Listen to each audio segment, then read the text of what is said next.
Does my mic work? It's been a minute, and that was unintentional by me, but yep, seems like everything is working, seems like everything is good. I changed a bit of the camera angle just because I thought that you could only see my head, and that was probably a bit annoying. But welcome back, fellow football fanatics. It's College Football with Sam. Is Stephen Daly coming back to... Yes, he is. Oh my gosh. I just saw the comment, so I need to let someone know about that. Wow.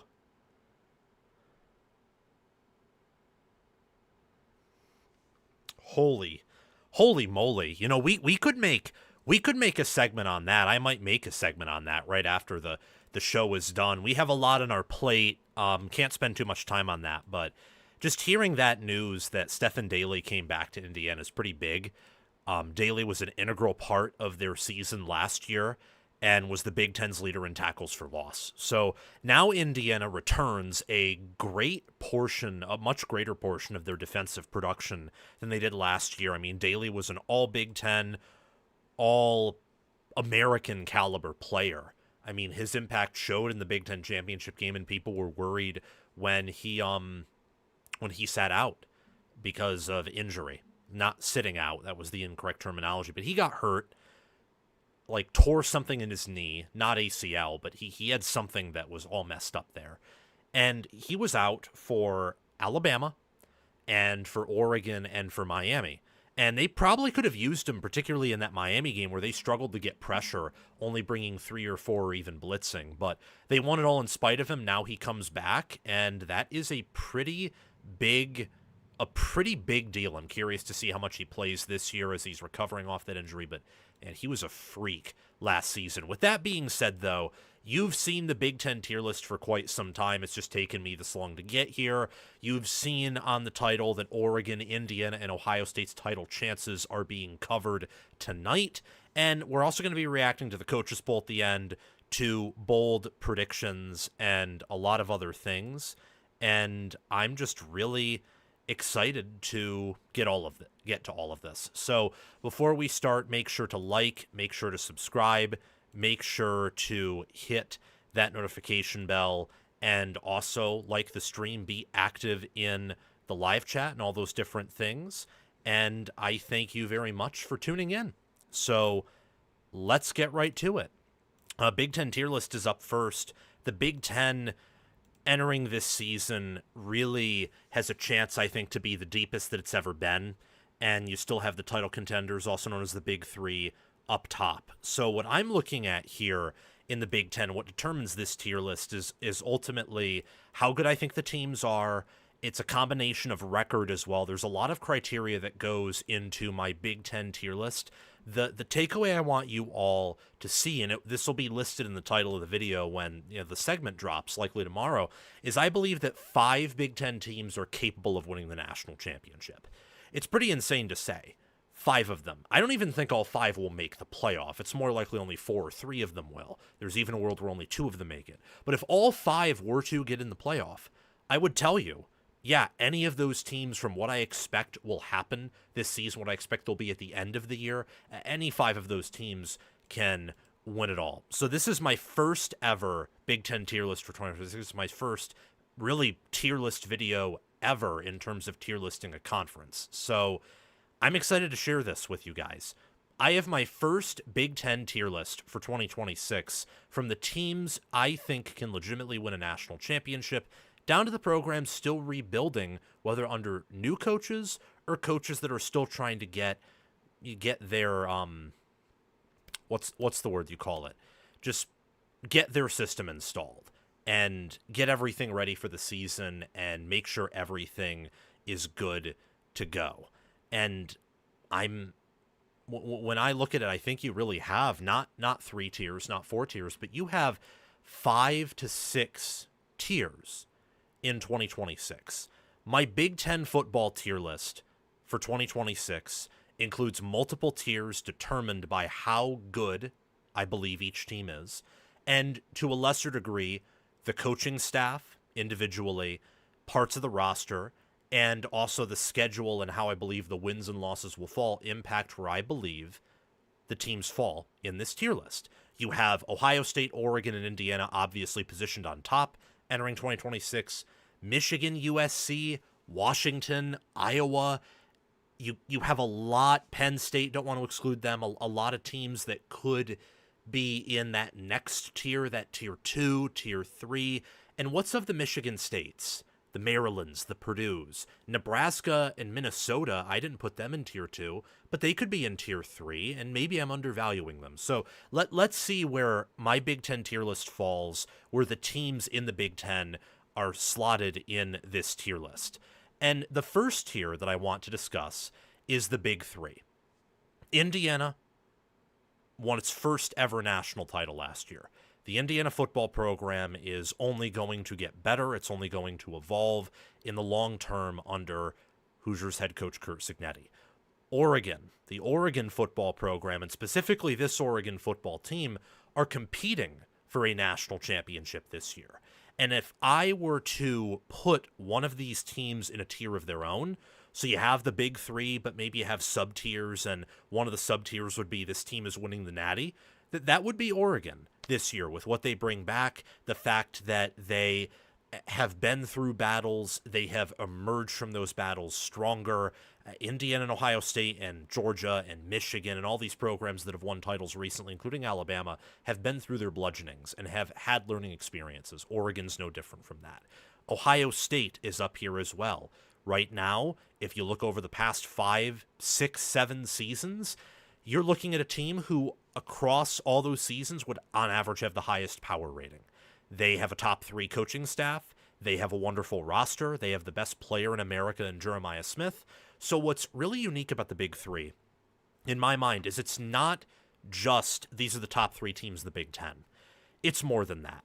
This is the last 2 national champions and probably the best or second best program that hasn't won a championship in the past 2 or 3 years in Oregon. You have an argument right now that the top 3 programs in college football come from the Big Three, and that they're not just the Big Three in the Big Ten, but they could be the Big Three in the college football landscape as well. And that's what makes this tier, to me, so fascinating, so intriguing, and why I have them clearly separated. They have the best players, starting-wise. Indiana is deeper than they were last year. Their ceiling is higher than it was last year. You just wonder what the floor looks like without Mendoza and without players like Aiden Fisher, D'Angelo Pons, Omar Cooper Jr., Oregon's ceiling and floor is way higher than it was last year. They should clearly be a significantly improved team.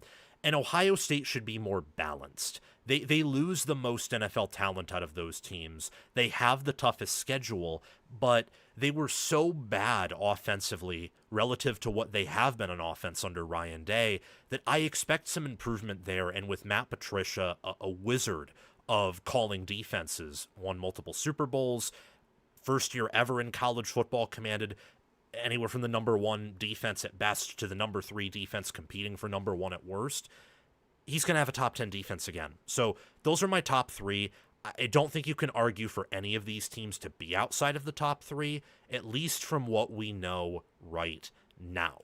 But this is where we get into national title contenders, teams that if you do tell me one of the Big Three falls out of the Big Three, or maybe even 2 of them, these 2 teams or one of these 2 teams would replace them. It's USC and Michigan. USC's in year 5 under Riley. They're in year 3 in the Big Ten. They return the most starters in college football, have a quarterback in his second year in Riley's system, have a tight end in Mark Bowman who is going to start, and some have even given him Brock Bowers comparisons, so that might be very premature. They will reload at receiver, and they have Gary Patterson along with Riley's best ever defensive line at USC. So they should improve, and they were a top 15 team last season. And FPI, they were power rated at Texas's level right up until bowl season. And while they didn't have the same flashy portal class that Texas did, they brought in an equal, if not better, high school class than Texas did, and that's really good for the long term.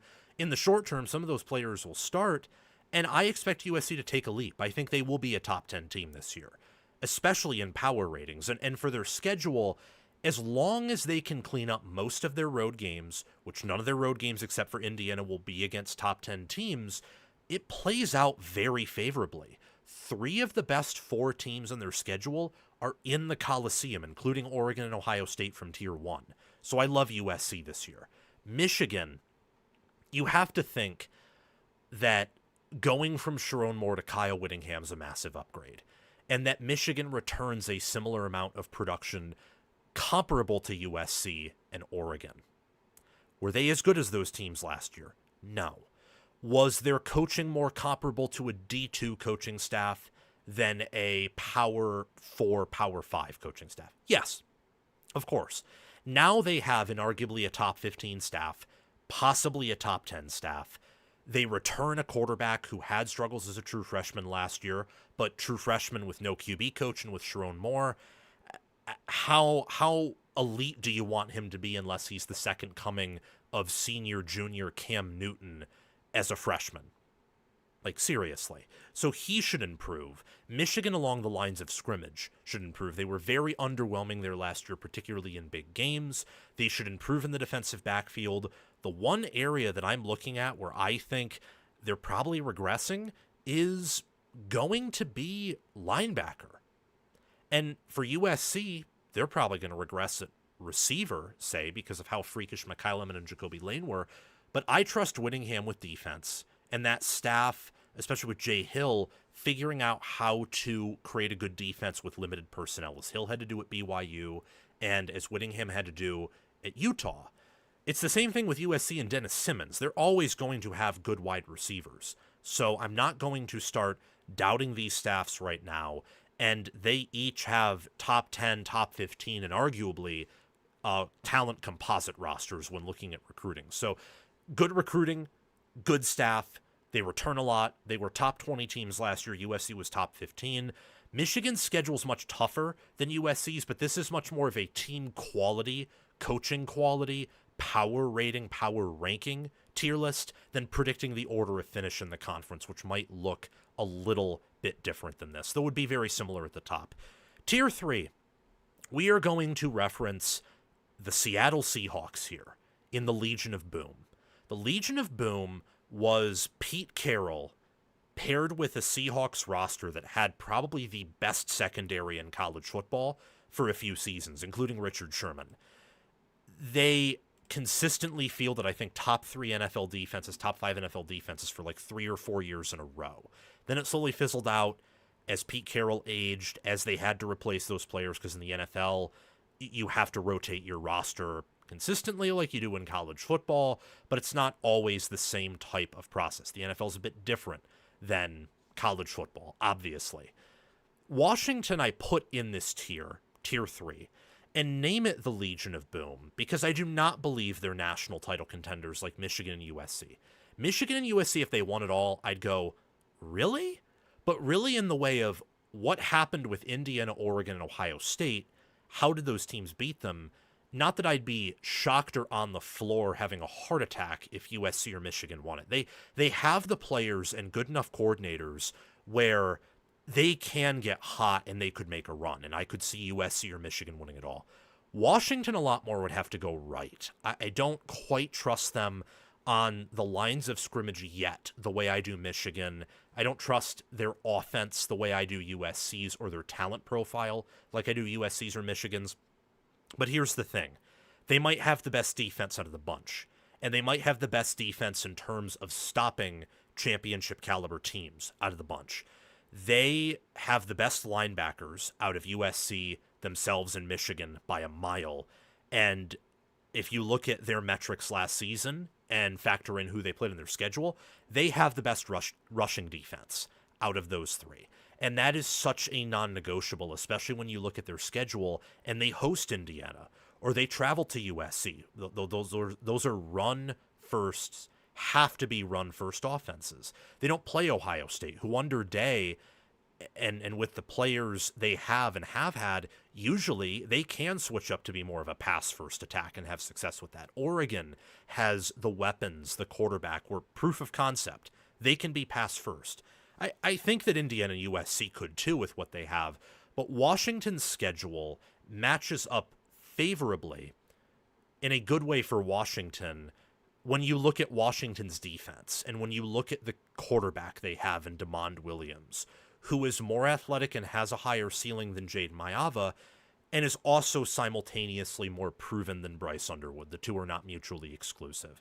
I also believe that Jed Fish is, to this degree, a coach that's very comparable to a Kyle Whittingham and better than a Lincoln Riley, at least as of right now. We'll see what happens in the future. So keep an eye on Washington. I have a lot of respect for the coaches poll. I have a lot of respect for Brooks Austin, for Chris Drew, for my friend Baldfather Betts, for a lot of college football minds that have picked Washington to be a top 25 or top 20 team. They're so underrated.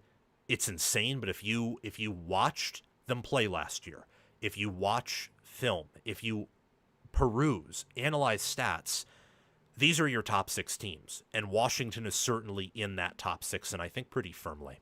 Tier 4 are playoff contenders, mostly due to schedule, partially because these would be the next 2 best teams in order of Penn State and Iowa. That's Tier 4. Penn State, they're a tricky situation. And Penn State's a tricky situation because, on one hand, they return Darius Dixon, and they return a Davion Collins, and they return other players on offense and defense, Tony Rojas, for example, who were pretty good last year, or have the potential to be very good. On the other hand, much of their core starting roster are Iowa State players, and you look at that blend, and what's going to determine their season is, talent-wise, do they play more like a James Franklin Penn State team or a Matt Campbell Iowa State team? Coaching-wise, it's Matt Campbell running it, so you know that they're going to be coached and they're going to have that mentality and execution of a Matt Campbell Iowa State team.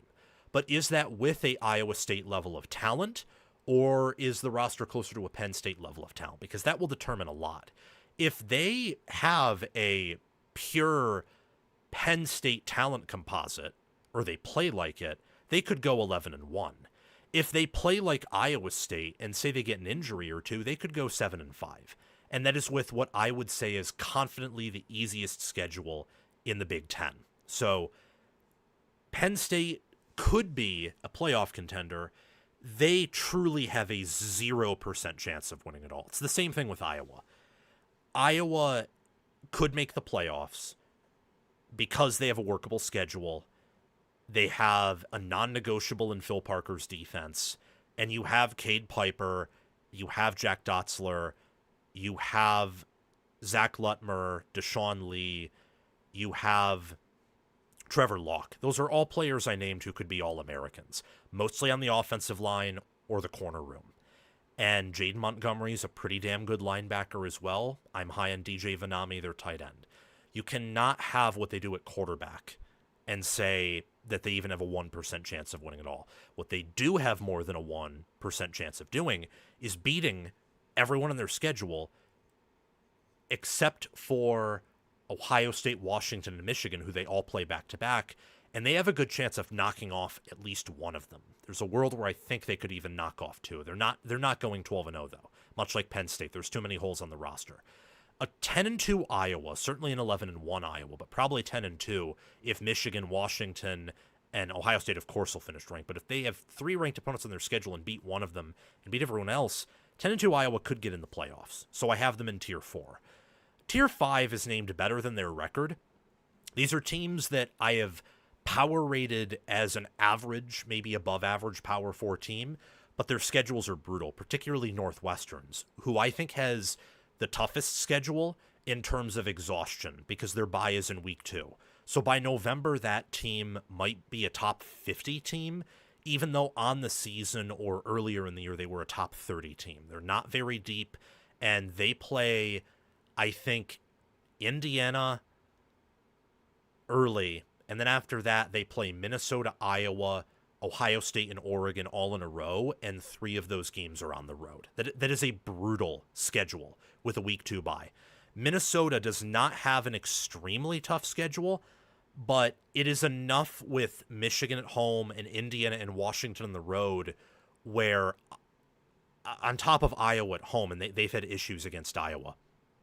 I think this Minnesota team reminds me a lot of their 2024 team that went 7-5, could have gone 8-4, was not going better than 9-3, but was a top 25 caliber team. That's what this Minnesota team reminds me of. I love the personnel they have on defense. I love what they return in the offensive line. Out of them, Nebraska and Maryland, who I believe lead the Big Ten in returning production, that's the staff I trust the most with parlaying returning experience into a improvement in terms of wins and losses. Nebraska is going to make a big leap as well, with Matt Rule, Anthony Calandria, Rob Orich is the defensive coordinator, and Jeep Wade, who may have been the best position coach hiring of the 2026 season. Could have been. He had tremendous success in the offensive line with Brent Key and Georgia Tech. Nebraska's biggest issue is, in the same way that Northwestern's is schedule and depth, in the same way that Minnesota's is just a style of play and talent cap, probably a developmental cap, because Indiana's had the same limitations and they figured out how to overcome that. Nebraska has a game management cap, and their schedule's tough. Rule, so far, has been incapable of beating a team with better players than he's had. Incapable of it. And I'm not exactly going to, with this style of roster, I'm not going to pick that to happen this year. What I do think this team is better at is they're going to be better at beating the scrubs and the average teams than previous Nebraska teams, as Nebraska's staff has only evolved, and it's this roster or the 2024 roster that's the best they've had, and this staff is definitively, unanimously better than their 2024 staff. So this should be Rule's best team at Nebraska. The problem is they could be a top 25 team and be 7-6, counting the bowl game, or 8-5, or even 6-7. They very well could be. Surprise candidates are UCLA and Wisconsin. This is due to alignment of schedules and that their rosters are not that far behind Tier 5. They're worse teams, I believe, than teams in Tier 5, but Wisconsin's schedule is the second easiest in the Big Ten, and I believe it's the easiest Big Ten conference schedule. UCLA's is one of the easiest, and they, like Michigan, have a massive coaching upgrade, going from Deshaun Foster, who got fired after week 3, I believe, maybe week 2, I forget, and you now have Bob Chesney and Dean Kennedy and Colin Hitchler as their coordinators and their head coach. It's a good staff. They brought in a lot of productive players. Do I think it will be like Cignetti at Indiana? No, because I think in going 16-0 and 27-2 overall, Cignetti in himself and his staff by themselves, Indiana's program, is an exception to the rule. They have transcended what Ohio State, Georgia, Alabama, Clemson for a long time set as the standard, even transcended what Michigan did in 2023, which was at the time viewed as somewhat historic due to barely being above a 50% blue chip ratio, but they were far closer in blue chip ratio to Ohio State and those previous teams. Even the Clemson teams in 16 and 18 that had lower blue chip ratios were significantly more talented than this Indiana team. So no, I do not believe that UCLA will pull a Indiana, but I believe they'll win 7 or 8 games. And if they don't, no matter what, they're going to be better than they were last year. And with that schedule, I think they're an obvious surprise candidate. They also catch Michigan and USC and a lot of these good teams, except for Oregon. They catch them in awkward times. So they could be due to give someone a serious upset. Tier 7 are teams that I'm expecting major changes from. I almost skipped over Wisconsin, and that was not intentional, so we'll circle back to them really quickly. I love Wisconsin's defense. It's going to be as good as last year, could be a little bit better. I still need to see them produce on offense, because while Colton Joseph's a good quarterback, a lot of that has to do with his legs. He's not a great passer. And that offensive line, wide receiver room, tight end group, they have a lot of questions there. So much like UCLA, they could surprise, but they're going to have to survive through Penn State and Notre Dame. And that's going to be tough given the pressure Fickle's under. In Tier 7, Illinois, Rutgers, Maryland. Illinois and Rutgers are going to take steps back, particularly Illinois. I do not trust Maryland to escape the year with enough wins to secure Mike Loxley's job. In theory, Maryland returns a lot of production, and that's a good thing. They probably will be a better team than they were last year, but they were not very good, and if they're not significantly better, they're going to lose to Virginia Tech. They're going to lose to Ohio State, to Nebraska, to Penn State. They're going to lose these games, and if they lose just enough of them, and their schedule's workable, but it's not easy, you then get 6, 7, 8 losses. And I imagine they're going to be facing a coaching change at the end of the year. I actually believe that if they don't escape the Virginia Tech game with a win, he's done. It's kind of where I'm at. Because you can't let year one James Franklin, with a roster that last year was a collection of homeless people and has some better players, but is still very incomplete in Virginia Tech, go up and beat you. And if that happens, you're not beating Nebraska on the road. You're not beating Ohio State. Ohio State will blow you out. And it will be like last year, where the team slowly but surely loses interest and slowly but surely quits. Rutgers and Illinois are just rough roster-wise.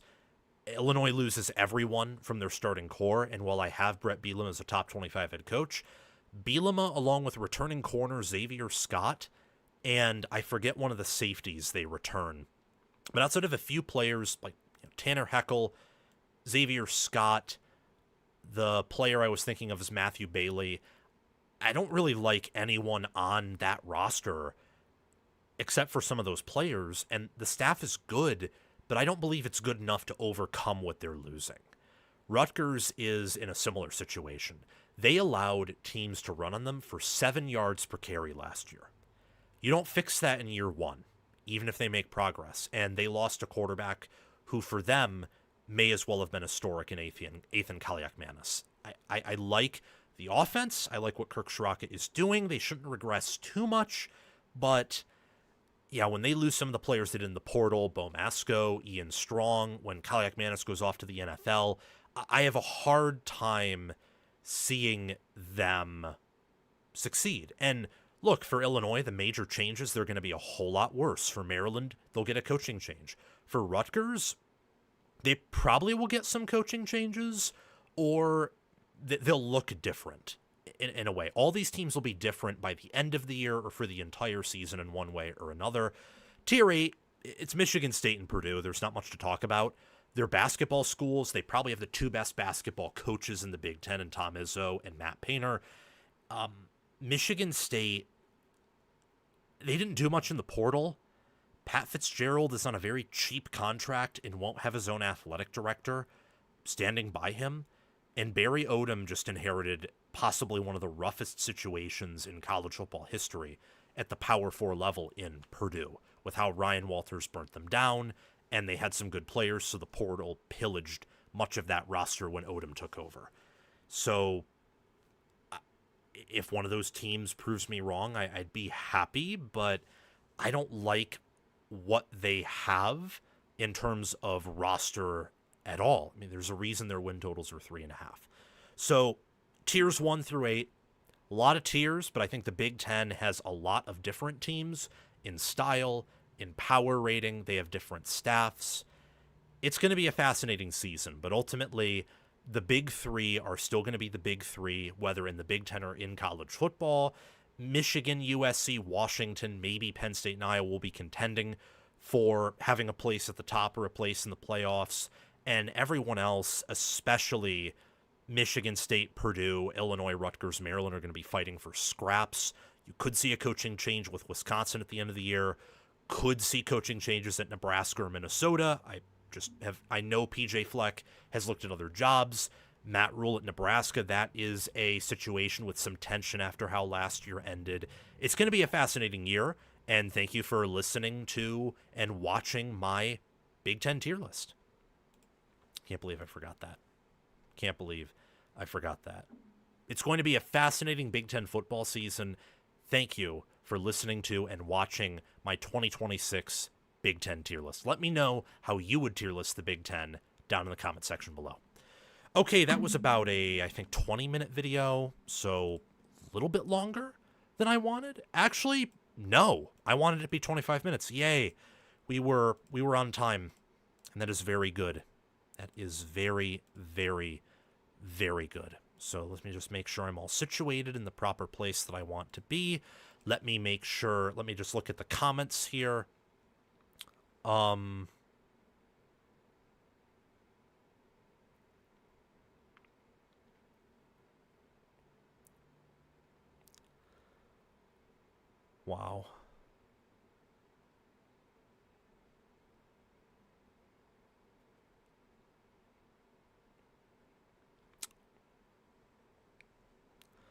Just looking at comments. What are you guys saying here? I see some criticizing me saying Michigan can win a natty. By can, I mean they have a 1 to 5% chance to, which is what ESPN's FPI says. I'm not picking them to. I'm actually not even picking them to reach the playoffs, as I was earlier in my bracket. You guys will see my playoff bracket next week. I don't even have Michigan making it. I'm just saying the ceiling is there. USC is absolute. Well, USC and Michigan, if things hit, they're absolutely capable of it. I'm not saying they will. And I think that has to be acknowledged that in this new era, the gap between Michigan and USC, and traditionally the gap that like Ohio State or now Oregon or Indiana or Georgia or Texas would have over them is smaller than it was. So, like, they're not going to win it all. USC and Michigan, I can say with confidence, I do not think they will win it all. But can they if everything goes right in this current era where Miami nearly won it all as being the 5th, maybe 6th best team in the sport last year? Yes. So just my response to those. Dylan says he'd combine tier 3 and 4. Yes, but I think Washington is closer to USC and Michigan than they are to Penn State or Iowa. Strongly believe that. Just with the non-negotiables that Washington has up front and at quarterback that Penn State and Iowa just don't, warrants them being in their own tier that's closer to tier 2 than it is to tier 4. Thank you to Moody Meatball for being a moderator and being in this chat. Same to Glacier Path Trading. Same to Kells 145. Thank you all for being here. Now let's talk about what Indiana's path to repeat even is, because they've already won a national championship. Imagine how insane it would be if they won a second national championship. As in, Curt Cignetti and Indiana football repeating as national champions is more likely than you think. I know that goes against the usual instinct that repeating is nearly impossible. Only Georgia's done it since Alabama did it in 2011 and 2012. But every opponent in Indiana's schedule circling this game as their Super Bowl, that isn't the same thing as Indiana actually being unlikely and like really regressing to a degree where they're unlikely to win it all. Yeah, this roster, they return impact players from a title run, and I think that this staff that Indiana has is truly special. This Indiana football team has a real shot at repeating as national champions, giving Curt Cignetti his second national championship at Indiana, second in his career, and making Indiana the only school in the college football playoff era to repeat as national champions, alongside Georgia, who did it in 21 and 22. If you go back to the BCS era, they would join Alabama and USC as well. Not saying it will happen. We're talking about the path to doing it. And when you have Ohio State, Michigan, Washington, USC in your schedule, it's going to be tough. But is it doable? Yes. Is it more doable than many think? Also, I would say yes. And a huge portion of that is because they're one of the few teams with a win total at 10.5, and they have a schedule that allows them to work out and iron out some kinks on their end. Indiana opens up against North Texas, Howard, Western Kentucky. They host Northwestern to open up Big Ten place. They have 4 road games in a row. Their September slate guarantees them a 4-0 start. You look at October, back-to-back road games at Rutgers and Nebraska, hosting Ohio State, playing at Michigan, hosting Minnesota. There's a good chance they'll drop one of those games, particularly Ohio State and Michigan back-to-back, which is very tough. But they're pretty much a pick 'em against Ohio State in early betting lines, and that is with the sportsbook reputation being Ohio State's their new number 1 program.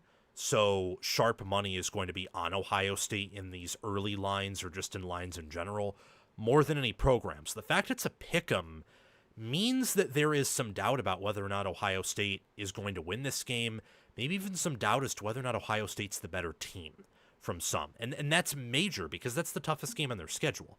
Indiana's favored against Michigan, at least for now. They'll be favored over Minnesota. And off the bye, they'll be favored against USC, probably against Washington on the road, and definitely against Purdue at the end of the year. You're looking at a Purdue team that stinks, a Washington team that is on the road, has a good run defense, actually has some pretty good matchups against Indiana, but it's very, very beatable and is not the better team. USC is not going to go on the road and beat Indiana in November. It's not going to happen. It's nigh impossible. Indiana will be double-digit favorites over everyone before the bye, except for Ohio State and except for Michigan. Against Nebraska, Minnesota, Rutgers, obviously their September slate, they're going to be massive favorites. And you have the number one coaching staff with a roster that I think is a little bit deeper than last year's, has a bit more variance than last year's roster, with a schedule that is challenging, but is not it's not a 2026 Ohio State schedule. It's not a 2024 or 2025 Georgia schedule. It's not the schedule that Texas has to deal with this year. Not the schedule that Michigan or Ohio State had to deal with in 2024. So, keeping that in mind, and looking at who their toughest opponents are, I believe their 5 toughest opponents are Nebraska, Ohio State, Michigan, USC, and Washington. 3 of those games are on the road. 2 of them are at home. They are favored per ESPN's FPI in all but 1 of those games. And Ohio State is given a 60% chance to win. Indiana is given a 65% chance or greater in all of these other top 5 toughest games that I have in front of you. And what I like about this slate, and more importantly the schedule, is Indiana, I believe, has favorable matchups that will widen their edge or close their disadvantage in all of these games, except for the Washington game. Washington just stylistically, and with what they have returning up the middle, what they have at linebacker, and the fact it's on the road, that all combines into a storm where Washington will play Indiana closer than they would on a neutral field, and they'll probably cover in that game. At least if the early line is what I think it'll be, which is around a touchdown, maybe even around like 10 points or so. Maybe it could even be lower than that. It's a pretty wide range of spread outcomes, but it's early in the season. This game's late in November. So we have a lot of information before we get to that team. Every other team that Indiana plays on its schedule, they pretty much have a neutral or favorable matchup against. Nebraska, they have better players, and they'll have a better rushing offense, defense, passing offense, and defense than the Cornhuskers will. Ohio State will have a player in Jeremiah Smith that Indiana still does not have, and they'll have some other players that are just a higher twitch of athlete than what Indiana will. But Ohio State loses so much up the middle defensively. A second-round D tackle, 3 first-rounders, 2 at linebacker, and 1 at safety. Indiana brings back their best safety. They bring back 2 of their top 3 linebackers. They return both of their defensive tackles. Like Ohio State, they return 4 to 5 offensive linemen.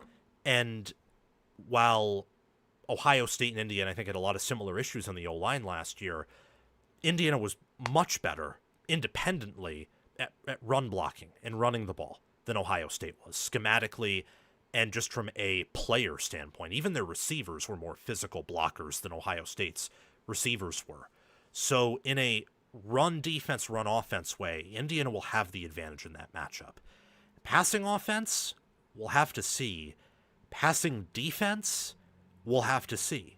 So, and that's because they each lose enough. Ohio State loses enough in pass defense. Indiana loses enough in both pass defense and pass offense.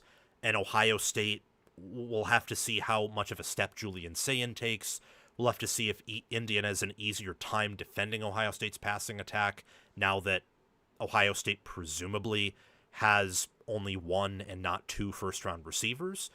But right now, I'd say Indiana probably has a matchup edge there. At Michigan is going to be, in some ways, similar to Washington, road environment, but they have more concerns up the middle of their defense than Ohio State does. Ohio State, I think, will be a top 10 defense for sure.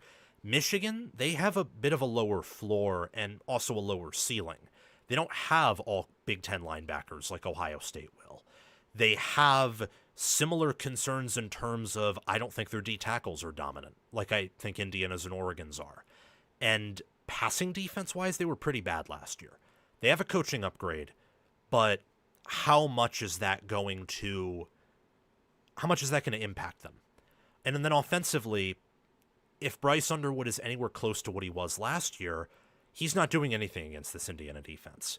For USC, because we already talked about Washington, but for USC before we move on, that team traveling to Indiana 3 time zones over, thousands of miles through the air, in the month of November, when USC is a run-first offense. Lincoln Riley loves to run RPO, loves to get cute. Indiana's sound, fundamental, disciplined. I hate it. I absolutely hate it. Hate it, hate it, hate it. It is a bad matchup for USC. It's a horrific matchup. Indiana will win. Indiana has a higher chance of winning that game by 31 points than losing by 3. That is a bad matchup. If USC traveled out to play Ohio State this year, it'd be pretty similar. The travel just really kills USC. It has historically. There's no reason to believe that it's going to all of a sudden change this season, especially in one season after we saw USC perform pretty terribly on the road. You look at them, if they traveled to Oregon, it'd be a bit different because they're in the same time zone, but I would pick Oregon to plaster them too. USC is a team that is going to get you neutral field. More likely than that, they'll get you if you have to play in the Coliseum. They're very Jekyll and Hyde. And Indiana's the worst matchup for them out of any team they play on their schedule, including Ohio State and Oregon, because they have the best linebackers, because they have the best run defense, and they have the best run offense. They're the closest thing to a mirror image of USC out of all of those teams offensively. And defensively, they're just way better. So that plus home field advantage convinces me that, look, USC is a tough game, but Indiana's not losing that game, and they're not losing to Nebraska. You have really 3 losable games on a schedule of 12, and they're going to be favored in at least 2 of them, possibly 3 of them. So they're going to get to the playoffs. They're going to be a playoff lock, and I hope that I've laid the groundwork for that. They're not missing the playoffs this year with this schedule. They're not going to. Doesn't mean there's a 0% chance they miss.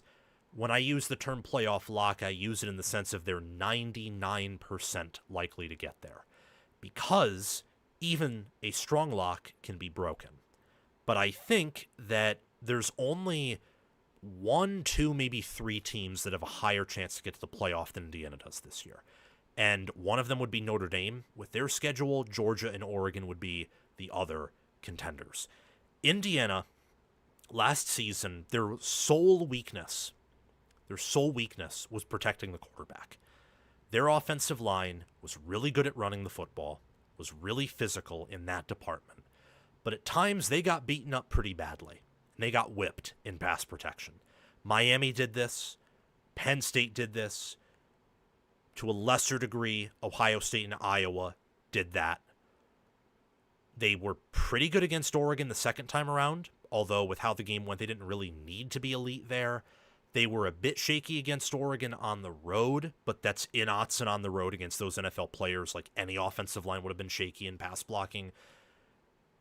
They were 81st in sack rate allowed. 81st offensively. Defensively, they were pretty perfect in almost everything, except for occasionally giving up explosive passes. They did it once against Illinois, once against Oregon, 1 maybe 2 times against Ohio State.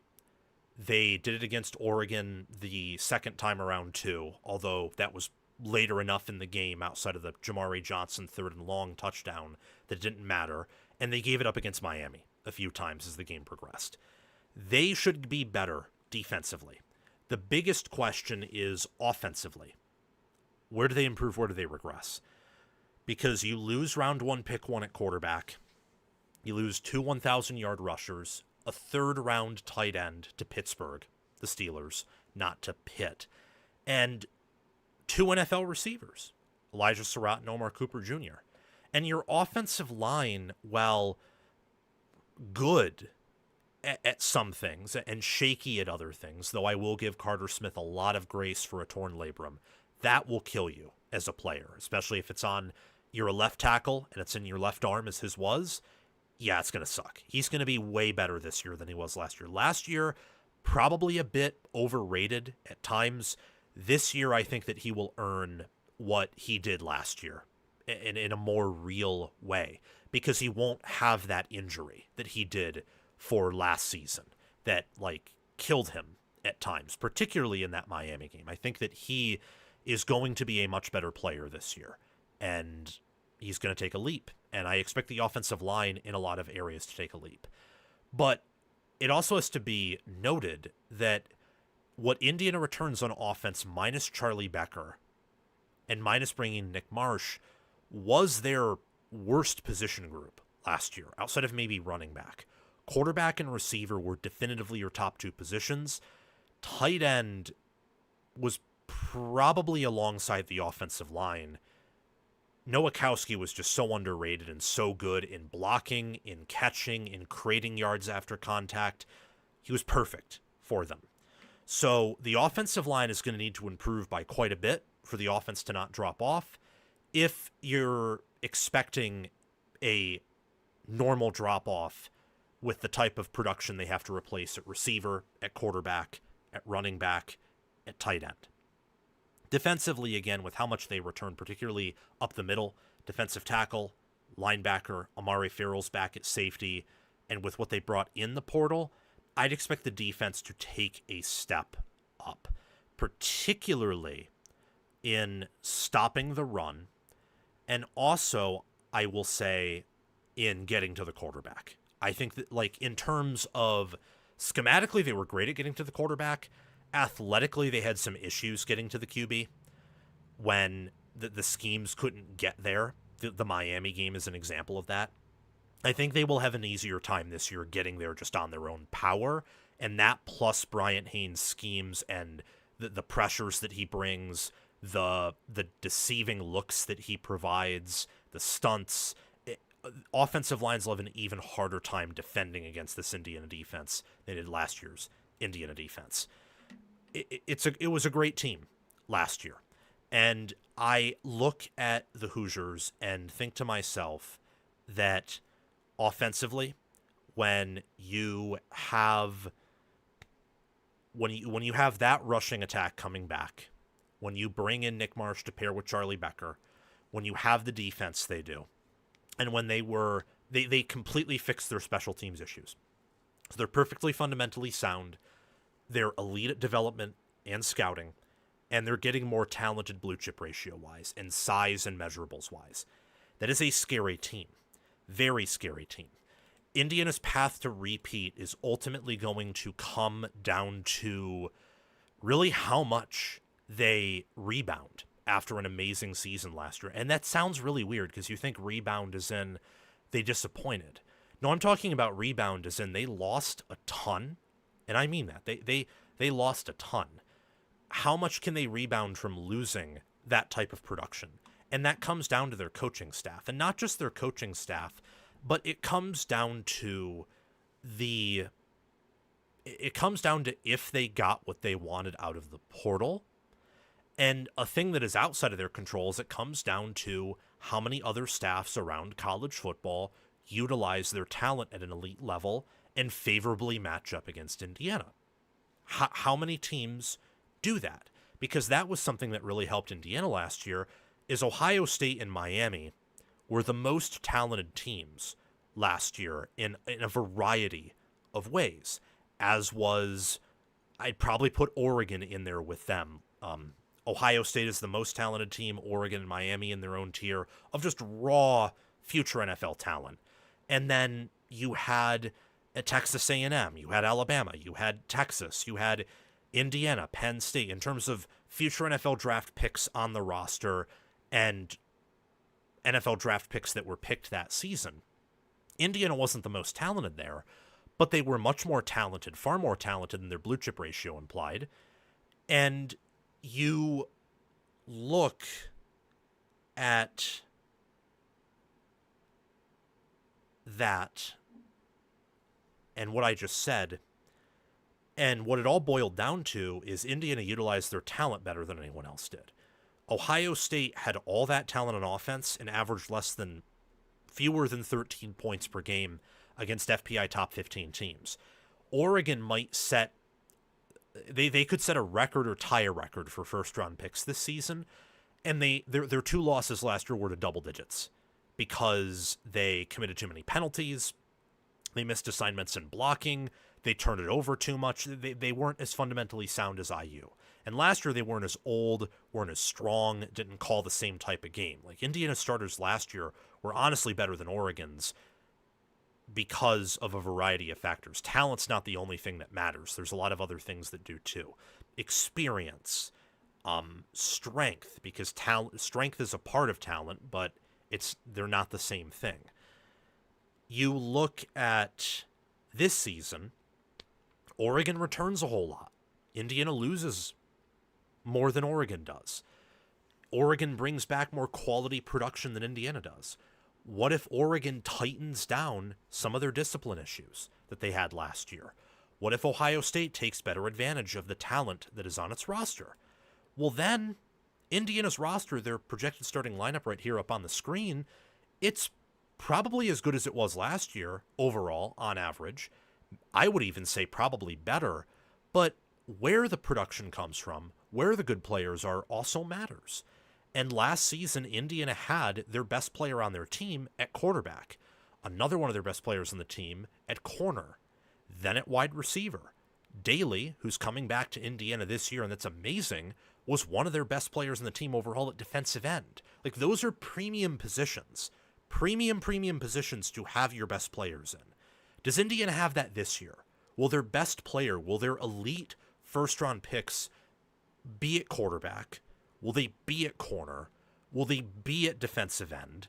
Will they be at left tackle? Will Carter Smith, when he declares for the NFL this year, will he get drafted in the first round, and where in the first round, for example? That stuff matters here, and matters how other teams have that alignment, because that's how matchups are decided, on top of scheme and on top of coaching. Indiana will never be outcoached by anyone with the staff that they have assembled and with Cignetti's culture. But that doesn't mean that someone won't have a favorable matchup against them roster-wise. Doesn't mean that a staff like Georgia's or Ohio State's could match them one day in terms of game plan. That also doesn't mean that some team could just have better players everywhere. And you have a little bit of a situation that Indiana did in 24 against Ohio State or Notre Dame. Maybe Oregon's roster just is that good this year, or Texas's is. The path to repeat for Indiana is simpler than a lot of teams because there isn't the coaching question. The question is solely about the roster, and that's not something I can say about any other staff in college football, with the exception of maybe Georgia's. Ohio State had enough of a change with offensive philosophy, losing Hartline, bringing in Arthur Smith. There's some questions with how that meshes. Oregon has questions with two internal promotions within their staff. Texas has that because Steve Sarkisian only has one win against the FPI top 10 in his career at Texas. Every other staff has that question solely because Notre Dame has it because Chris Ash's defense sucked in big games. Just plainly, it did. So Indiana doesn't have the coaching question. But this power meter, which is just a fun way for me to gather a lot of aggregate, a lot of net stats, and put them together, that is going to determine quite a bit about where this team goes in terms of success rate, points per play margin, points per drive margin, net points per drive, net EPA per play. A lot of that stuff, besides being determined by scheme, is determined by players.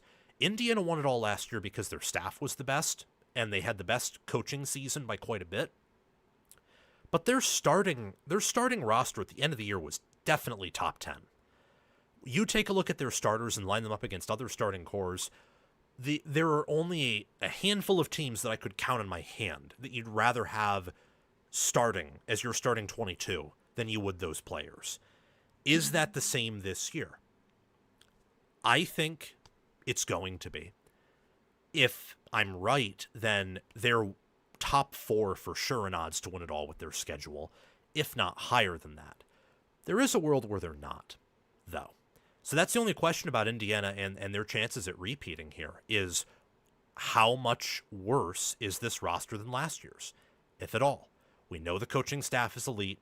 We know the culture is elite. We know the development and scouting are. So there is a floor with this team that has been established, and the ceiling of this team is only going to get higher over time due to increased talent. The question is, right now, right here, this season as it is the month of August at the time of recording this video, how does Indiana's roster stack up against the teams at the top this year? And how does this Indiana roster stack up against last season's Indiana starting roster, particularly the 2-deep? This Indiana team, this Indiana football team is going to be amazing. I have them power rated number 2 for a reason with the number 1 staff. I look at it this way. They're going to have a lower floor than last year with all they lost, particularly what they lost at quarterback. They're going to have a higher ceiling, though, because the talent's only getting better, and having the type of explosiveness they do at receiver and what they bring back on defense is an epic, ultimate non-negotiable that most teams, even ones with better recruited rosters, do not have. This Indiana team is going over their win total. They're going to win a playoff game, and if they don't, it's because they get matched up with a top 2 or top 3 team that is complete in a lot of ways and has a better roster. They're going to get to the quarterfinals. I'm very confident in that. Confident that they get to the semifinals or possibly even the national title game. It's just hard to say that I'm surefire confident about that because matchups matter, and in the current era we have, you can be in the quarterfinals and matched up against, say, Ole Miss or Texas A&M, or say matched up against Georgia, some teams last year that were a little bit weaker than the national champions. You could also be matched up with an Ohio State team who is the most talented but has some flaws that can be exploited, or you can be matched up with Indiana or the year before that Ohio State in the quarterfinals. Then you get bounced. So I don't want to use the playoff and how far you make it as a criteria for this team. I'm confident they make it, and I'm confident they are one of the best 5 teams in America. That means their chances of repeating are high, and higher than other champions' past chances at repeating the national championship when they had that chance.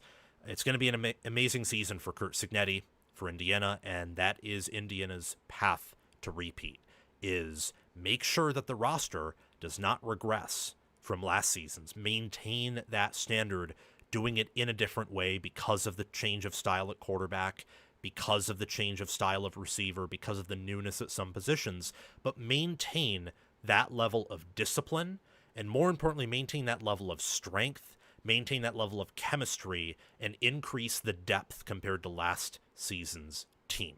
Just keep getting better, and with Indiana's staff, well, it's easier to have confidence in them than almost any other team in college football from a coaching standpoint. Now, it's time to talk about Ohio State's path to win it all. And I took a bit longer than I wanted to on that Indiana one, but oh well, it is what it is. Just let me pull up a stopwatch so I'm actually aware of the time, so on and so forth.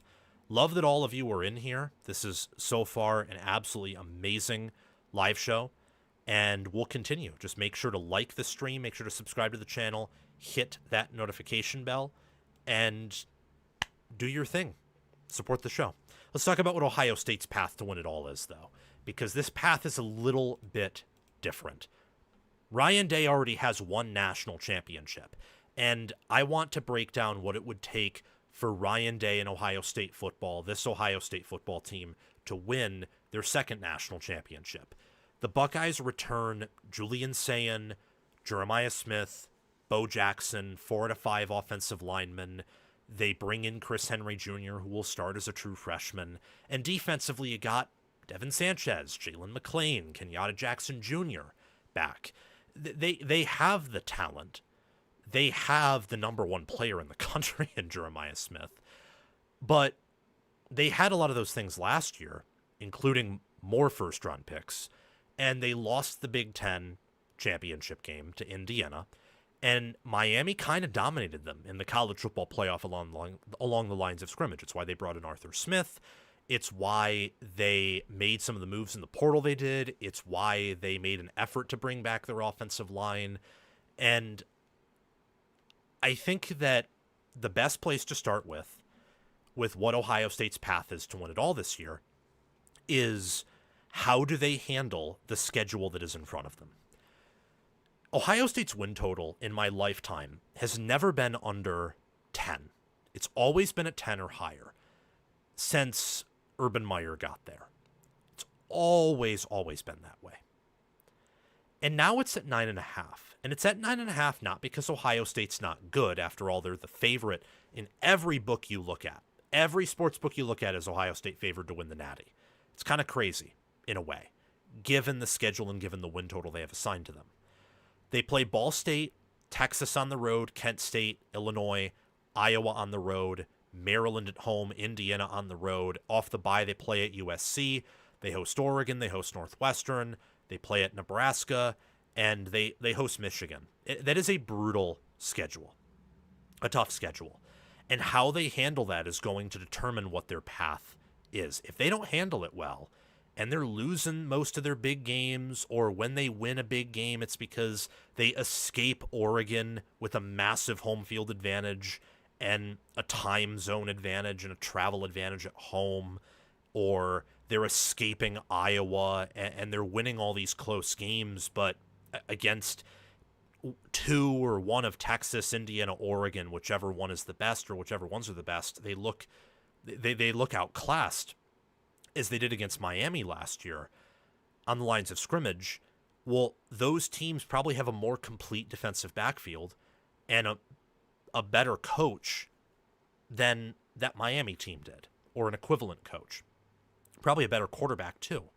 So then you'd be looking with a tough schedule, where Ohio State's not going to be healthy in every game. They're going to get injuries with this schedule, unless they get really lucky. This is a 2024 Georgia caliber schedule, a schedule that broke Georgia. Like, that team was going to compete for a natty that year, and they didn't because they got hammered by the schedule they played.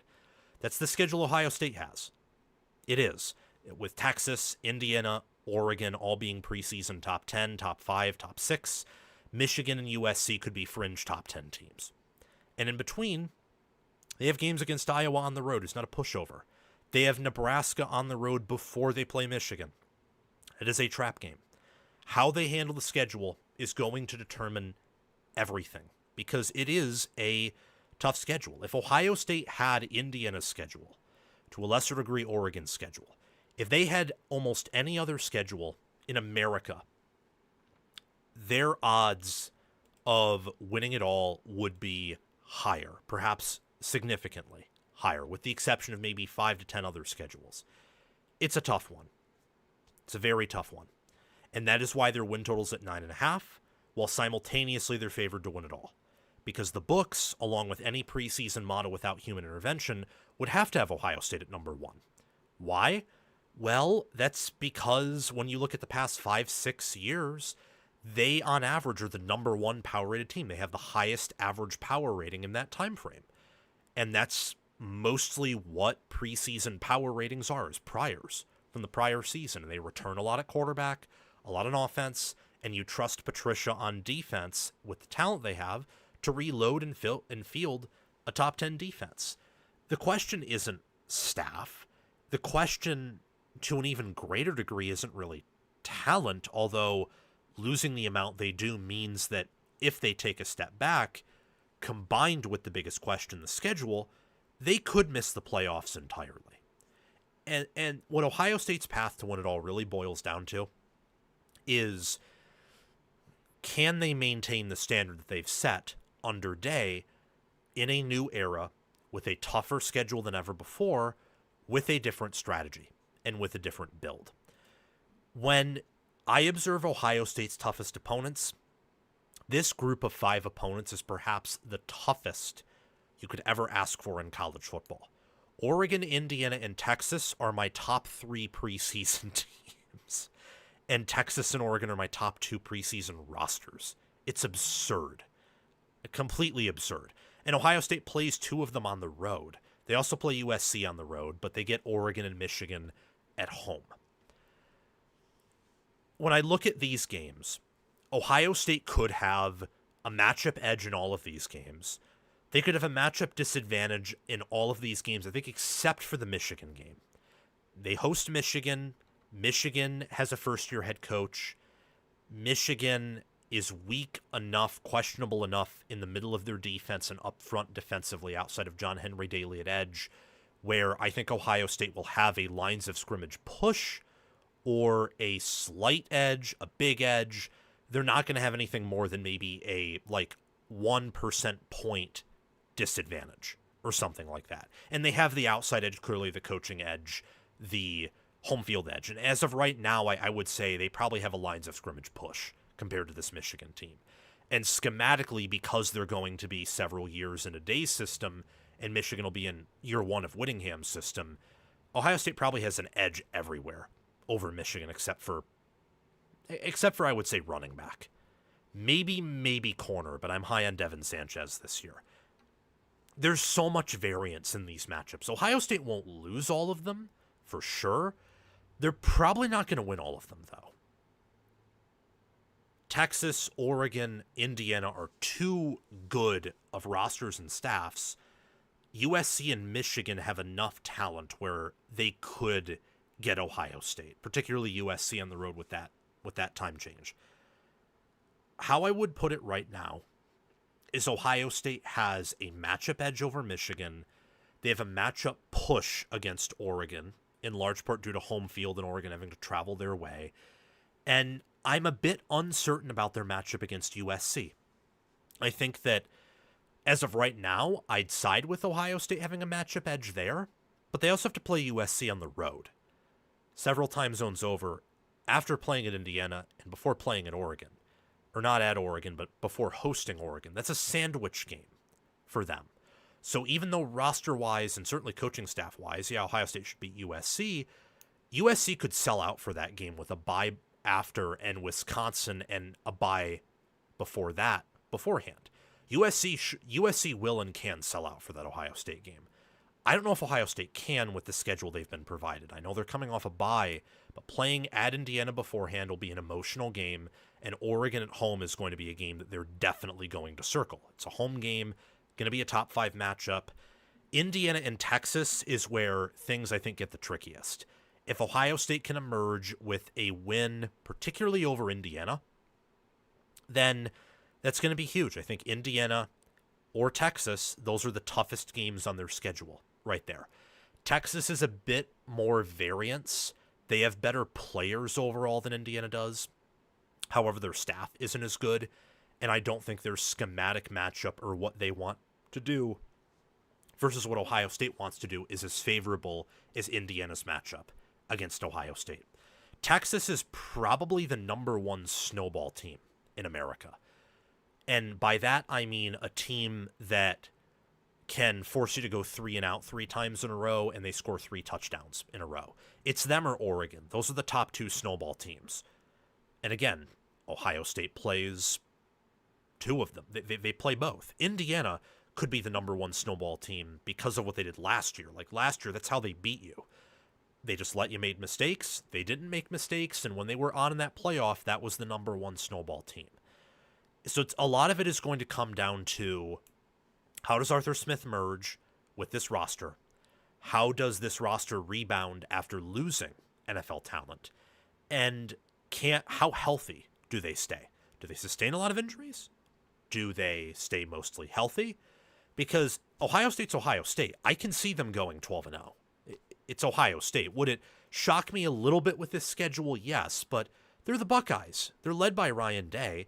they had a fantastic defense last year and an offense that was top 15, upgrades their play caller and brings everyone back. They're going to have a top 10 offense and a top 5 defense this year. One of these units will be close to top 5 or top 5 in totality. Both the offense and defense could be. So it wouldn't shock me if they go 12-0 or 11-1, but they have to avoid the first time chance of, with this schedule, they could lose 3 games.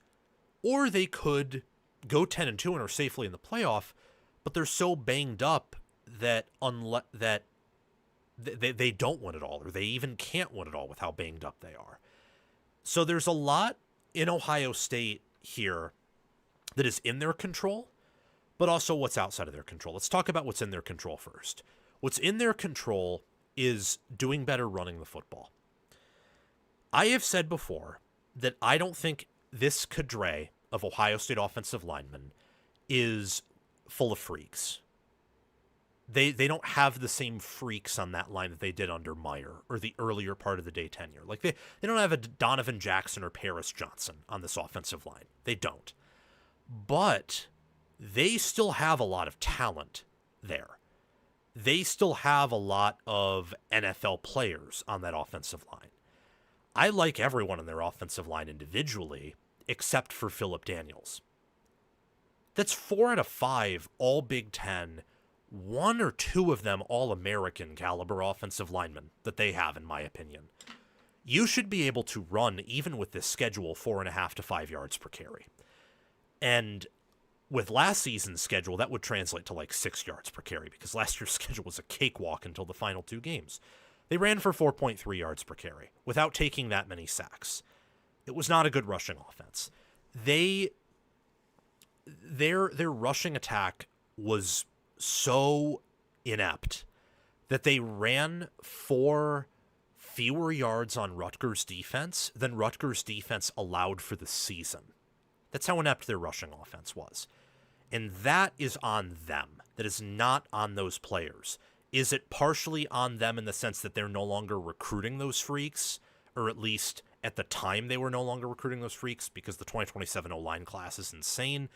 Yeah, but you're also Ohio State. You should be able to formulate a very cohesive offensive line that is top 10 every single year, no matter what happens. And they didn't do that last year. Besides that, the offense with Jeremiah Smith is perfect at receiver 1. I trust Hartline's recruiting and the strength and conditioning enough where I think that one of Chris Henry Jr., Brock Boyd, Kyle Parker, Brandon Innes is going to have a good season too. So receiver, they're fantastic. Running back, as long as Bo Jackson is healthy, same with Isaiah West, they'll be fantastic.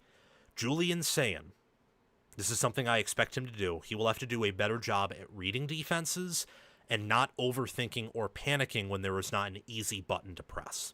With this schedule, you are not going to have as many easy buttons. The defenses are better. The offenses are better. There's just going to be more pressure. He is going to have to sling it in some situations, and I think that he will.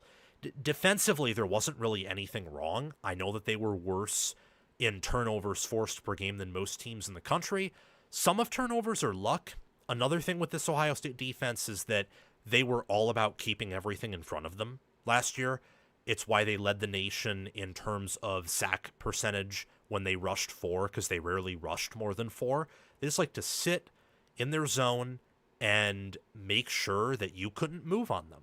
And I don't know if they'll be as good at that this year, probably not, but they'll be one of the top defenses, and I imagine that Patricia will respond to some of the drop-off in terms of talent to bring more pressure, to dial up more pressure schematically, and I imagine there will be a greater emphasis on forcing turnovers to compensate for some of that, talent drop-off. Also, with the tougher schedule, they're probably going to have to force more turnovers to maximize their chances at winning, because they're not going to be facing offenses as inept as the ones that they did last season. It is a total, in so many ways, Ohio State is undergoing radical change in a lot of ways.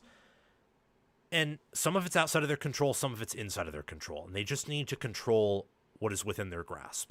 And what's within their grasp is a defense that's top 5 and an offense that personnel-wise could outclass anyone in America and therefore be the number 1 offense. That's what's in their control. What's in their control is how Arthur Smith pans out. It's how the offensive line improves. Is it just by a little? Is it by a whole lot? Is it somewhere in between? Does Julian Sayin use his legs? And if he does not, is it because they don't want him to get hurt? Do they trust Tavian St. Clair behind him? Injuries and how tough your opponents are outside of your control. But if Ohio State controls all of the controllables, no matter what, they're getting to the playoff. As I mentioned with Indiana earlier, you can control all of the controllables and still not win the national title because the teams at the top are more compressed than they ever have been. And in a 12-team playoff, it's easier to face off a team or face against a team who might be inferior to you overall, but matches up with you well, or catches you at the wrong place at the wrong time and beats you. Notre Dame beating Georgia in 2024, I think, is the perfect example of that. The perfect example last season, I believe, is Ole Miss beating Georgia. And I think another instance was Miami actually beating A&M and Miami beating Ohio State. Like those teams had good matchups, and the teams they beat had poor matchups against the teams they faced, or just the bracket in general.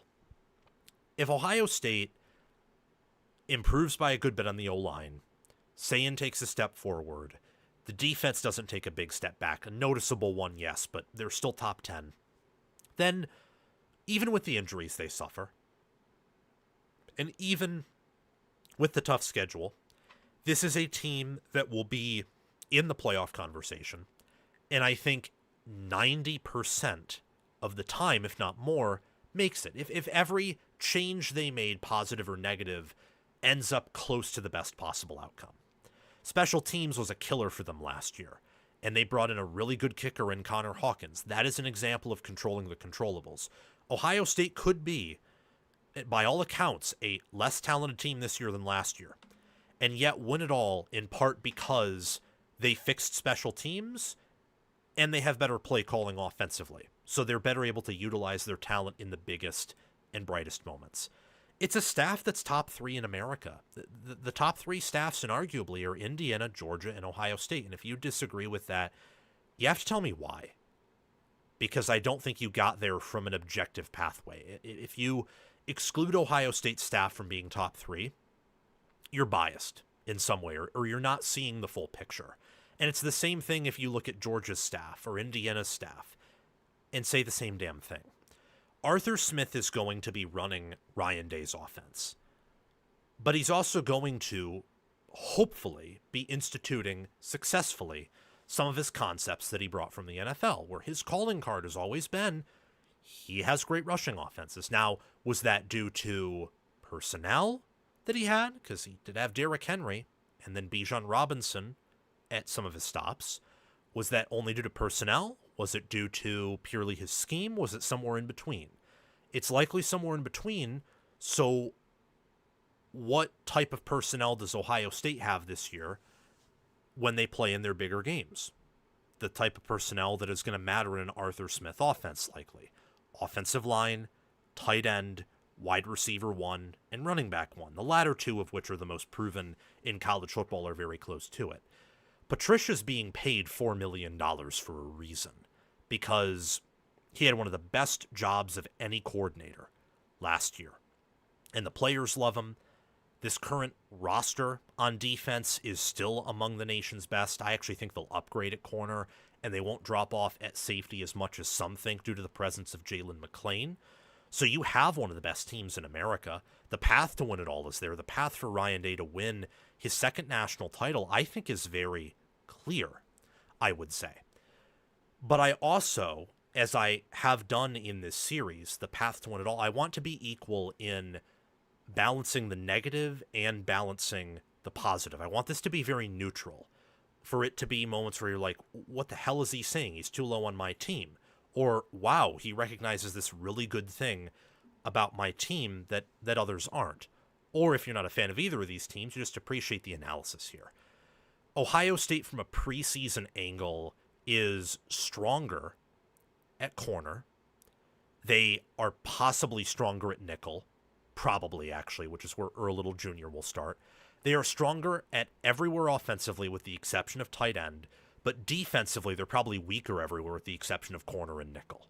So this team is different than last season's team.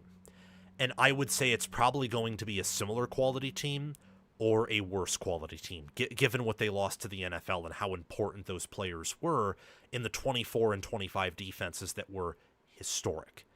But it's Ohio State, and when I look at this starting roster and the depth chart, I think to myself, okay, is this day's strongest roster? Absolutely not. Is this roster unqualified to win a national championship? Even more strongly, absolutely not. 2021 Ohio State was Day's worst roster and Day's worst team, and they were like quite literally a game away from winning it all. In a 12-team playoff, the only team I think they were incapable of beating anywhere, regardless of location, was that Georgia team, who they themselves lost to Alabama. So if that team clearly was a national title contender, although limited due to the 2021 Georgia presence, this team won't have to face a 2021 Georgia.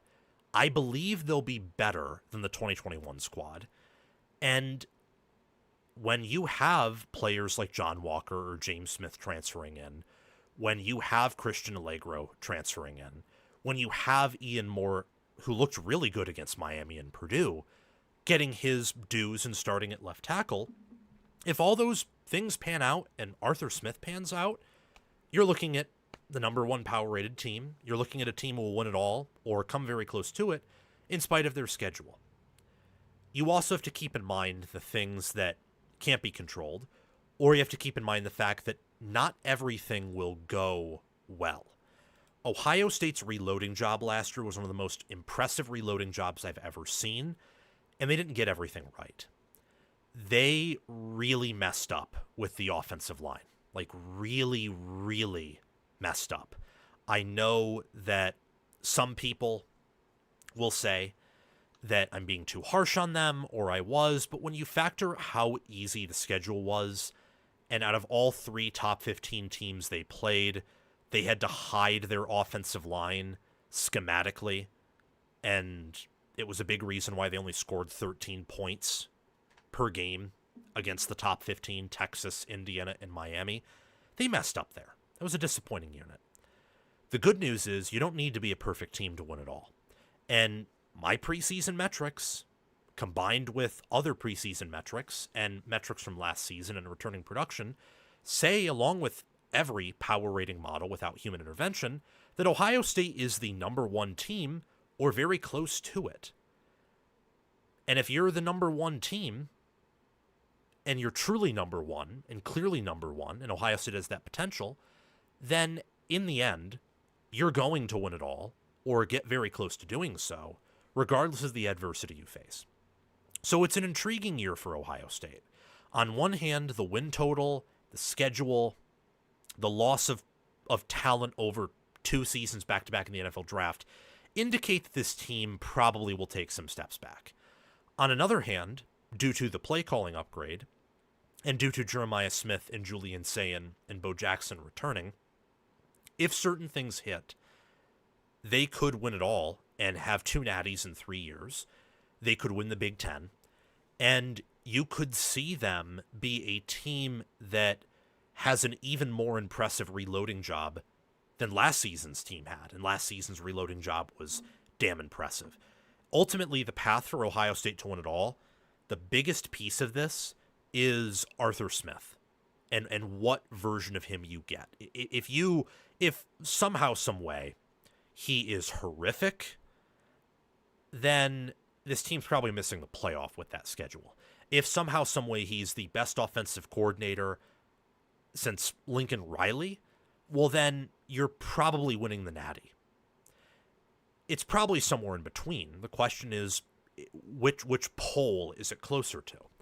Another thing is, how much does the offensive line improve? This is a big year for Tyler Bowen, and I know I'm giving defense a lot of benefit of the doubt. Just trust me on that. Like, Larry Johnson, James Laurinaitis, their DB coaches, and Matt Patricia, that is the stronger side of the ball, staff-wise. In fact, it might be significantly stronger.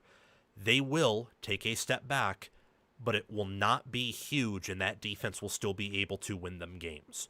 The offense and the coaches there, and to a lesser degree maybe in some really big spots, the talent that's on the offensive line or the depth at running back, who Julian Sayin is, those are things that impact the path to win it all. And something that's not in their control, but also factors into their path, is depth. And by depth, I don't mean in general, because Ohio State has one of the deepest rosters in the sport, as it will continue to under Day, and has before with him.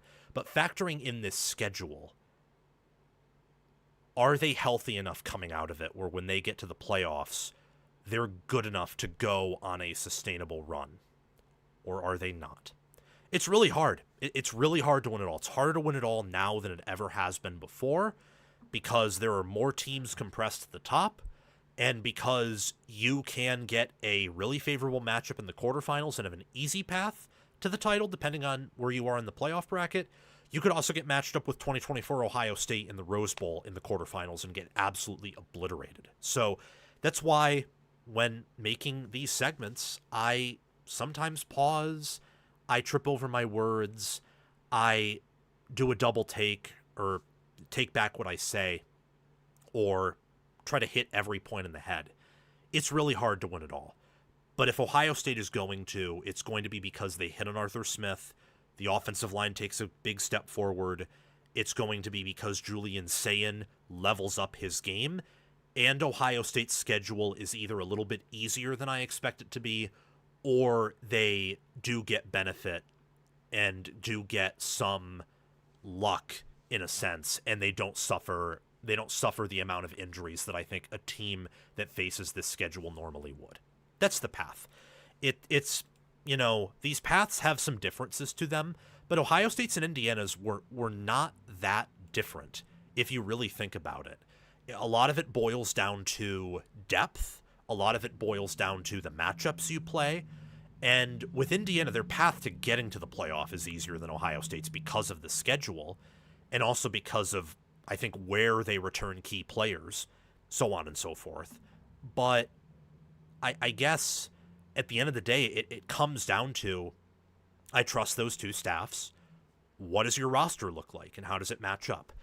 Oregon is the inverse of this. I trust Oregon's roster more than both those rosters. However, I do not trust Oregon's staff the way I do Ohio State's or the way I do Indiana's. I just don't. Can Oregon football finally break through? This is the year, with the amount of first-round talent, with the amount of total NFL picks that the Ducks have. They enter 2026 rated 4th in FPI. They're 3rd currently per FanDuel in college football playoff national title odds. They're 3rd in odds to reach the college football playoff, and they got Dante Moore, Amari Washington, Bear Alexander, DeCorian Moore, Brandon Finney Jr., all coming back. Dan Lanning has his best team ever, his best roster better. But the roster outside of, I think, 2024 and definitely 2022 has not been Oregon's problem. On paper, they had better rosters than last year's Indiana football team that went 16-0, and certainly a better one than the Washington team in 2023. That Washington Huskies football team went 14-1 and played for a natty. Oregon could have easily done that season. Last season, I give them a bit more grace because I believe Indiana at the end of the day had a better starting roster, but still, they shouldn't have lost that badly to Indiana the second time. They had opportunities to take advantage of Indiana the first time they played them, and they could not.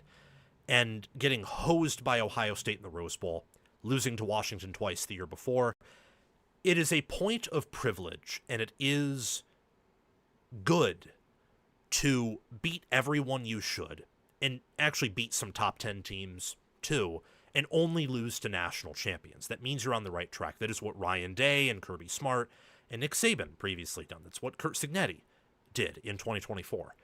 But there's still a hole in Oregon that has not been closed yet. There is still a deficiency from at least previous Oregon teams. We'll see what this Oregon team does. And a large portion of that, beyond not having the best combination of depth, experience, and talent, has been Oregon's coaching staff, where in rematches, they are worse than they were the first time around for 3 straight seasons. And that, I think, can be viewed as an indictment against Dan Lanning and his coaching staff. Of course, in a very, very niche way, because this has only happened against staffs that, with hindsight, we could confidently say were top 5 or number 1, and teams that were, in the case of Ohio State and Indiana, number 1, and in the case of Washington, number 2 if you care about the polls, and a top 10, fringe top 10 team if you look at power ratings. Oregon this season, they got a 10.5 win total. Their schedule is workable. They play Boise State, play at Oklahoma State. Portland State's a home game. They travel to USC before their Week 5 bye. Off their Week 5 bye, they host UCLA and Nebraska back-to-back, travel to Illinois, host Northwestern, travel to Ohio State in a game that I believe is going to be the game of the year, that are Ohio State versus Indiana. And they host Michigan, travel to Michigan State, and close out the year against Washington, their hated rival.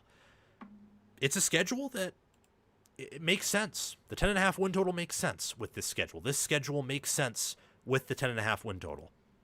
And that is a schedule that, in my mind, guarantees Oregon's path to reach the college football playoff. But what is their path to win it all? Because winning it all is very different from just making the playoff. And look, Oregon and Indiana, they have higher odds to make the, well, Indiana no longer does, but Oregon has higher odds to make the playoff than Ohio State does. But Ohio State has higher odds to win it all, despite having lower playoff odds. Why? Because, understandably so, the books, the experts, trust Ohio State staff more than they do Oregon's. It's just a fact of nature. Oregon will have to prove Ohio State and Indiana and these other staffs that people like more than theirs wrong this season to win it all. And that's going to be challenging. It's more challenging now than ever before to win a title. Oregon has gotten every type of opportunity and faced multiple types of teams, have beaten some, have lost to others. And what I talked about last season is, in that game against Indiana, they were really talented, on paper more talented than Indiana. But the way that they played Indiana in round 1 proved Indiana was the better team, because Indiana went on the road. They had a lot of tough things to overcome, like the stemming penalties that weren't called, Mendoza throwing the pick 6, and they were just stronger than Oregon. Like, they outworked them. They were more physical. They, on top of that, were more disciplined and fundamentally sound. So you move away from Oregon's home field to a neutral site game. And yeah, like, of course, Indiana is going to have an even bigger edge than they did in the first rematch, or the first matchup between the two teams. But Oregon, what really killed them was, I believe, distracted coordinators. And on top of that, they've never had the correct blend of experience, talent, and depth, and coaching. And that is, I know Lanning is entering year 5, so it's been early. But last year, that was a pretty bad performance in the Peach Bowl. I'm not going to deny that. No one should deny that. The game had no business being that uncompetitive. I mean, the game was over early second quarter. Very clearly over. Last season, Oregon had the talent. They had some depth, but due to injuries in the portal and the coordinators leaving, they did not have enough depth. And they in no way had the experience. 2024, they had some good depth. They had a lot of experience. That team was old. In no way did they have the talent. You look at 2023, that was Dan Lanning's second year, so the coaching wasn't as good as it's been the past 2 seasons. They had the talent. I think in a lot of instances they had the depth, too. Looking at that receiver room, looking at what they had in the defensive line. It was that team or last year's team that was Oregon's best, and they had experience. But what they didn't have was great coaching. And in the games that mattered most, some of their talent limitations came forward against Washington, and Washington with a better staff and with I think a better receiver core and a quarterback who was just better in the shining moments if he was healthy than Bo Nix, in college at least. And I think a lot of that had to do with DeBoer and his offense being better than Dan Lanning's and Will Stein's offense with Nix. It just didn't go well. And Oregon lost 2 times to Washington that year. With this schedule, what is helpful if you're worried about that is they don't play any top-end team except for Ohio State on the road. And what's also helpful is this team is deeper, more experienced, and more talented than last season's team. When I observe Oregon's toughest opponents, there's only one game where they could have a matchup disadvantage. Only one. It's Ohio State. Having to travel 3 time zones over to Columbus, and Columbus's home field advantage being huge already, and Ohio State having a more veteran offensive line, a better wide receiver 1. Julian Sayin could be a better quarterback than Dante Moore, and last season Ohio State had the better defense and has, I think, the better offensive and defensive play caller and better head coach. Yeah, Oregon could have a tough matchup there, where Ohio State is the better team, the equal team, or the worst team, but they have universally the better coaching staff, and Oregon has to travel a ways over to get there. That's a tough matchup. But Oklahoma State, USC, Michigan, and Washington do not have matchup edges against Oregon. Oklahoma State is bringing in a new staff, a new quarterback, and a new roster. A roster at North Texas that is good, but is North Texas. We saw what happened when James Madison played Oregon last year, an inferior Oregon team. They got smoked. That game was never competitive. And while it will be on the road and it will be in Stillwater, I'm not expecting Oklahoma State with a quarterback that has never faced a defense like Oregon's, with an offensive line that has never faced the type of players that Oregon has up front there, with an Oklahoma State, really North Texas defense that has been incapable of defending offenses like Oregon's, to beat that team. Oregon's winning that game. The USC game is obviously trickier. USC's better than Oklahoma State. The one area where USC could get Oregon is Oregon's offensive line against USC's defensive line. Oregon doesn't return a whole lot there. USC does, and USC, quite possibly, their most talented position in general could be the defensive line. There's a world where that's true. You got Jakeem Stewart, Jade Abasiri. You have Cameron Crawford, Braylon Shelby. USC's defense has still some personnel issues. They don't have that up front on the D-line. They have that at linebacker and DB. And say USC is able to trade blows in the lines of scrimmage, and they're at home, that could be an interesting game. But I still believe that Oregon is, I think, better everywhere than USC is, as of right now. That's what I'm thinking. And that leads me to 2021 Georgia versus Michigan theory, where if Team A is better at every position than Team B, and they play a similar style, at least in general, because USC and Oregon do have a lot of differences, then Team A blows out Team B. I don't think or know if it will be quite a blowout, but I expect Oregon to be a heavy favorite in that game. I do not believe under any circumstance that Oregon is losing to Michigan. That game reads a lot to me like Indiana hosting USC in November. Just the cross-country trip and the inequality in the rosters between Indiana and USC, and especially Oregon, Michigan, is too great to overcome. On top of that, of course, Indiana has a massive coaching edge over USC.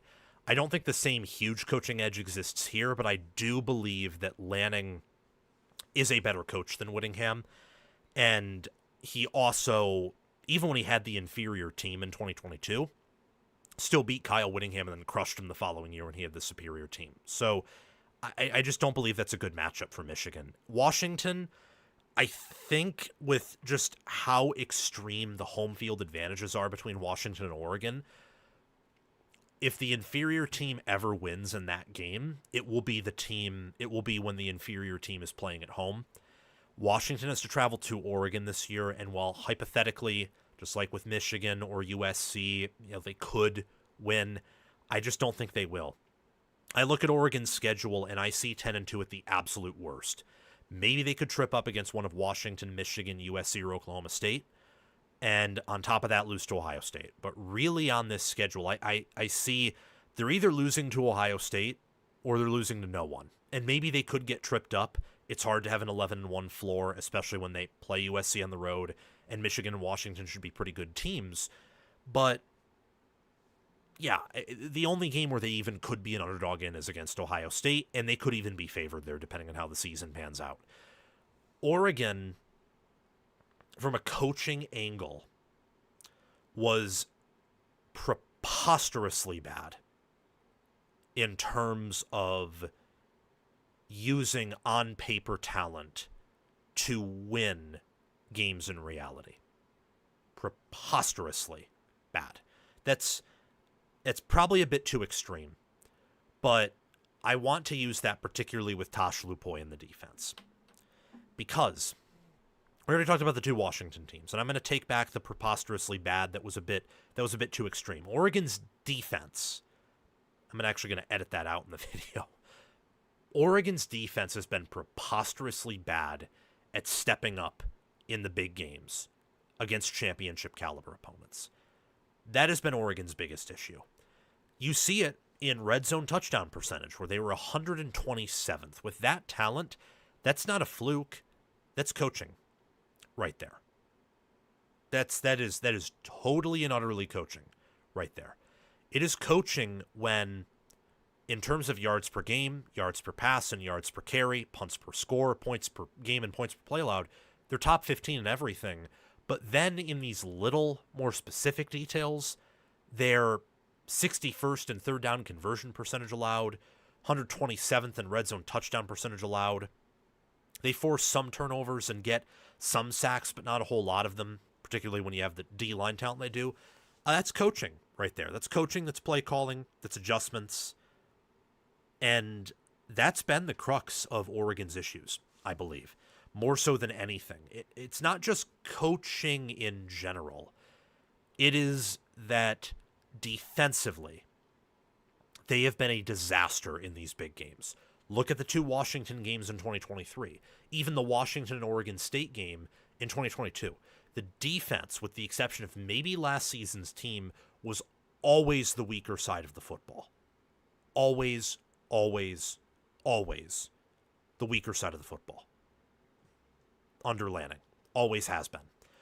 I have a feeling that will probably change this year, since Will Stein was more experienced in a better mind, I think, than Lupoy was as a defensive mind. And I believe that Hampton is a better defensive coordinator in mind than Maringer is as an offensive mind and new offensive coordinator. So I think that'll probably change this year on top of the personnel that both sides of the football have. But that is a thing that they can absolutely control. And it's interesting. Lanning went internally. He internally promoted co-DC and secondary coach Chris Hampton to be the new DC. And offensively, they had some issues scoring touchdowns in the red zone. They had some issues giving up turnovers. And in big games, Indiana held them to 13 points, and really, they held them to 7 the second time around. Not good enough. In the first matchup against Ohio State, Will Stein did really well. Will Stein and Oregon's game plan basically won them the game against a superior team. Second matchup, they were held to 0 points, and then it was garbage time. So I don't know how much of that's the head coach, the staff in totality, the individual staffing members. But you look at their numbers last year and their numbers under Lanning and the talent they've had flow through there. The talent's not the biggest issue. This is very different from Ohio State and Indiana's path to win it all, where I trust their staffs, and to a large degree I do trust their talent, the same way that I think Oregon's staff is one of the best in America. It's just not one of the generational staffs, like a Ohio State, Georgia, Indiana type staff. But with Indiana and Ohio State, there are things about them, and a lot of it has to do with their roster and matchups, and Ohio State more so their schedule, where I don't know, like that could cause you some issues. That's not the case with Oregon. Oregon's one possible weakness, roster-wise, is offensive line. And they have done a better job over the past several years on O-line by quite a bit compared to what Ohio State's done from a college angle. They've done a better job on the O-line than anyone else in a lot of ways than most other teams. So I think that offensive line is going to be pretty damn good. I don't know how good it will be, but it's going to be anywhere from a college football playoff caliber O-line to a near elite, possibly even elite O-line. That's where it's going to be. However, none of that matters if Ohio State and Indiana thwomp you with their game plan. Then you lose, and then it's over. And while maybe the loss is closer compared to where it was the previous season or the season before that, it's going to feel just as empty.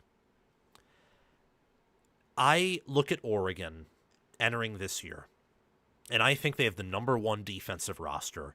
They're competing for the number one offensive roster, and their schemes are not unique to their previous coordinators. They ran a pretty simple RPO offensively that I imagine Maringer will be able to pick up and call quite finely. Lupoi's defense is Dan Lanning's defense. So Chris Hampton's going to be running Dan Lanning's defense, and he was a defensive coordinator previously at Tulane. So on top of that, I think Oregon slowly figured out special teams as the year went on last year. So I look at this roster and think this is the number one roster in America. Give it my thumbs up. I look at this coaching staff and think it's good, but at what disadvantage will it be in when it plays coaching staffs that are better? Which definitely Georgia, Ohio State, and Indiana. They will have to play at least one of them in Ohio State on the road. What disadvantage will they have? I think at the end of the day, what this all comes down to is, does the impact of Oregon's staff, is the impact of Oregon's staff closer to that of the impact of superior staffs than the impact of Oregon's roster is to the impact of other teams' rosters? So if Oregon's roster is so much better than other rosters, not on paper but in actuality, then as long as their coaching staff is just great, they're going to win it all. If their roster is the best or close to it, they're going to have to improve coaching-wise from where they've been so that they can coach at a level closer to a Georgia, Ohio State, or an Indiana. I think Dan Lanning is capable of that. And I think that his assistants are capable of that.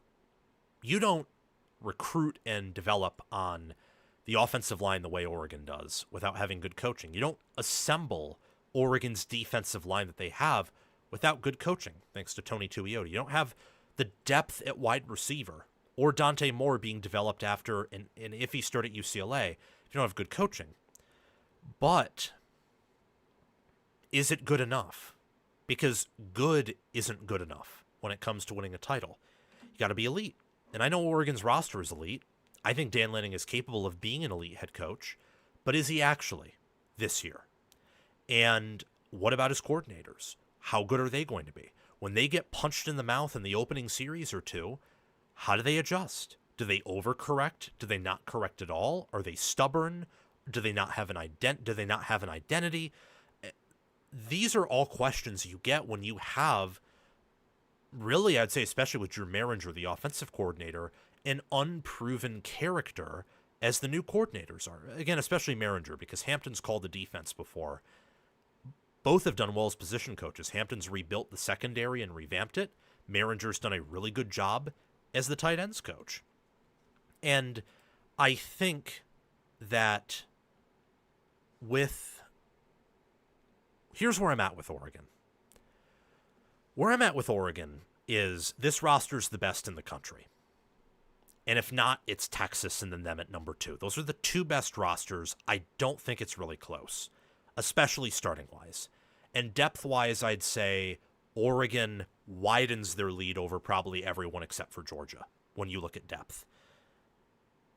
Dante Moore could be QB1. Jordan Davison could be running back 1. DeCorian Moore could be wide receiver 2. Jamari Johnson could be tight end 1. Fox Crater could be a top 10 left tackle. You look at...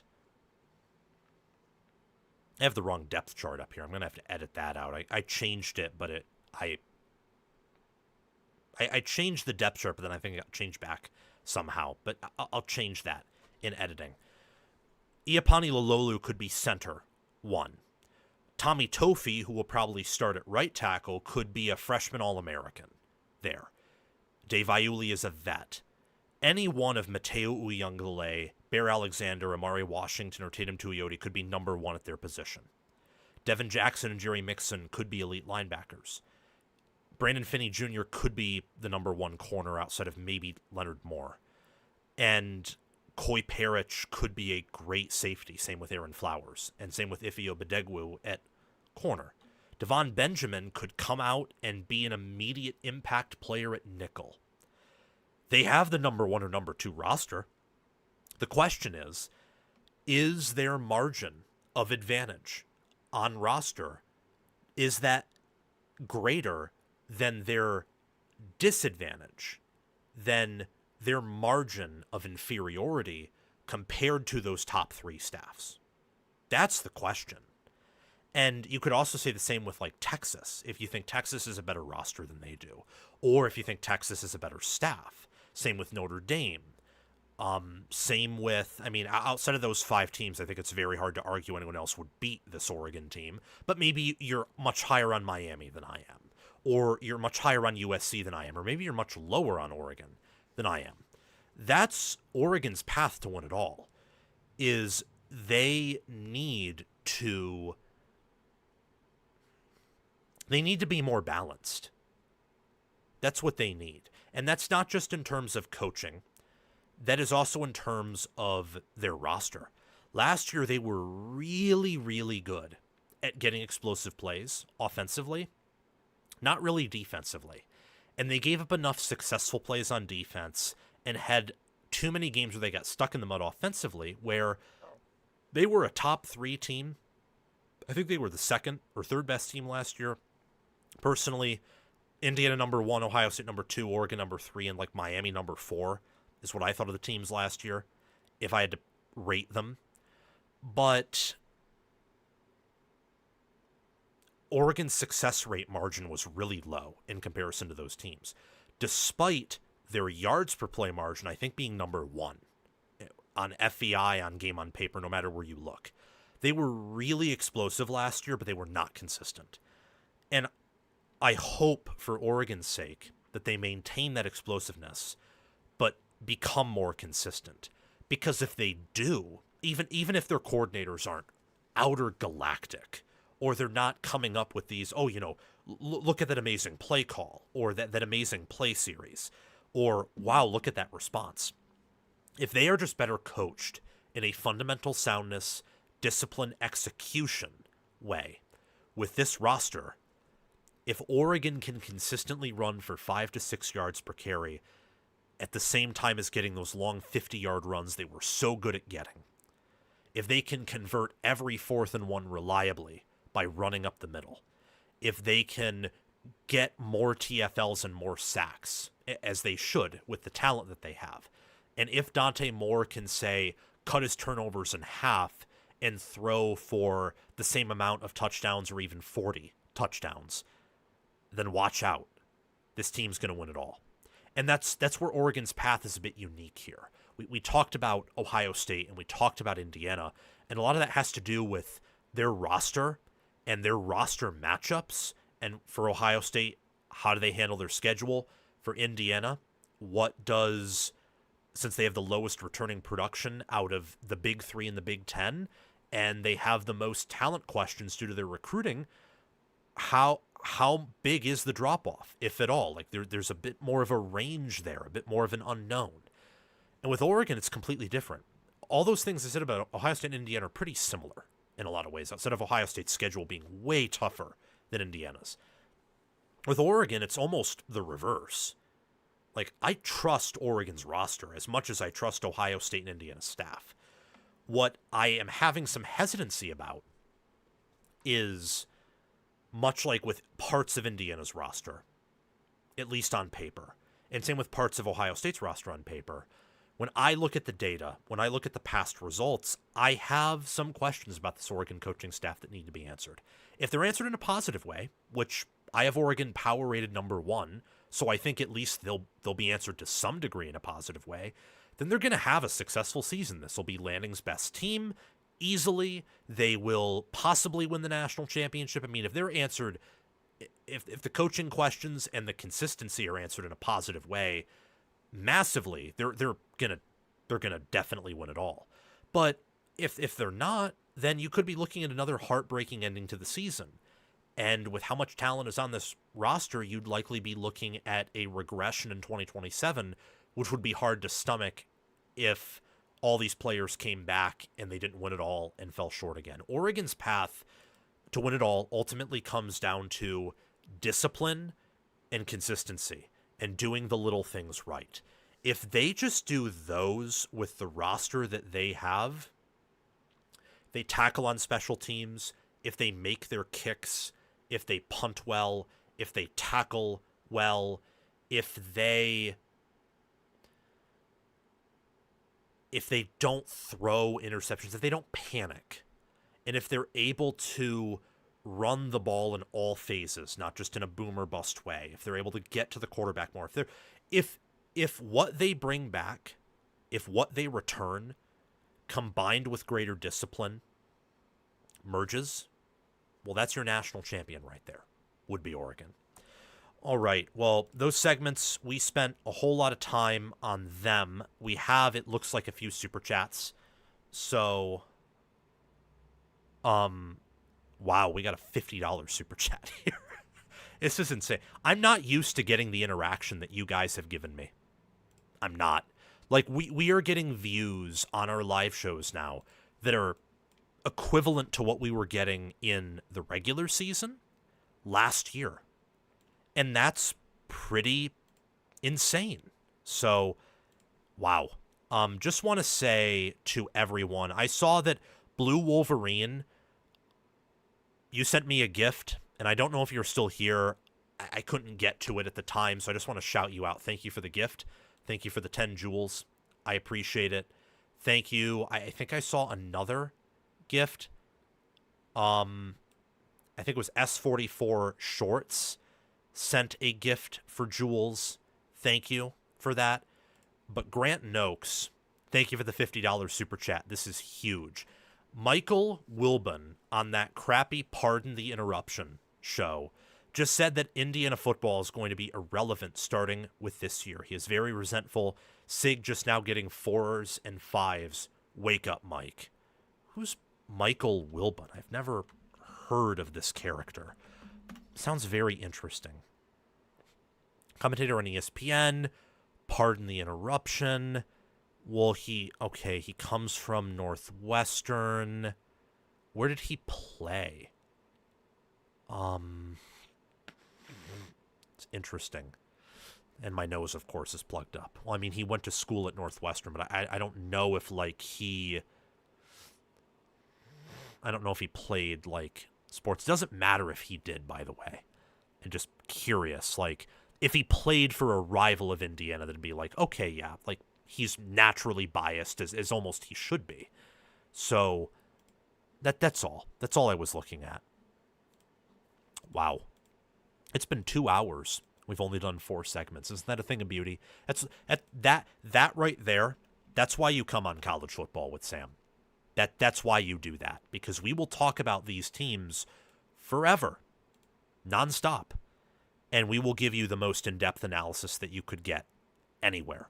At least from the data angle. There are people that break down film way better than I do. There are people that, are better at different fields than I am in this space. Analytics, piecing together analytics, interpreting data, you won't find someone better. And if you do, I will learn their ways and eventually outperform them. That's how this works here. Channels that are better than me, like Landon Tengwall with film, check him out. I would also say look at Baldfather Bets if you're ever interested in betting. He knows way more about that than I do. He actually like he really influenced how we do things on this channel in terms of analysis. Like that thing I said earlier, like if I'm not the best with data, I will eventually get there. He really helped me get there. And then I would say like some other channels too. If you want like storylines, Chris Drew or Josh Pate, I mean, you all probably know of Josh Pate, but it's still good to mention someone who's really big to give them their praise. And then another guy for film is probably, like I would say, Brooks Austin. Like, he knows his rosters. He knows his stuff. I really liked his post-spring top 25. It was really interesting and insightful. So check out all of those guys. Most of them are bigger than me or about the same size. Hopefully we can join them as being titans of the sport, or some of them, like mostly Pate, who are titans of the sport. But thank you, Grant Noakes, for sending in that $50 super chat.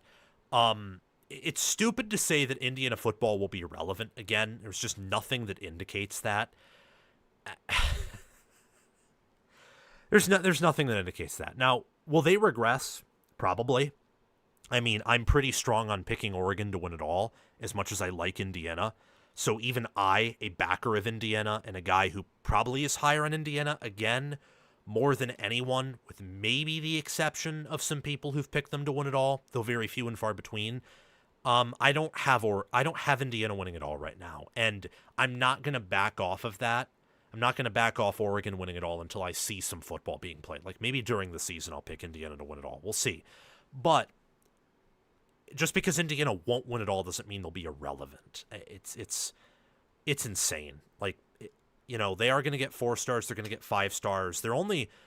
SIG will eventually field a team that is better than last year's team, and that would be favored over last year's team in Andrew Field, because they're only going to get more talented, and this whole thing that he has with discipline isn't going anywhere either. So thank you. Thank you, Michael, for the $50. Really appreciate it. I am going to quickly go to the bathroom. I'm going to drink some water right now, actually. Huh, that's funny. The cup is green. The cup is bright green, so it's...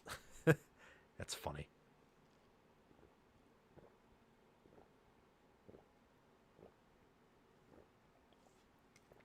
It looks black, but that's, again, because I have a green screen here.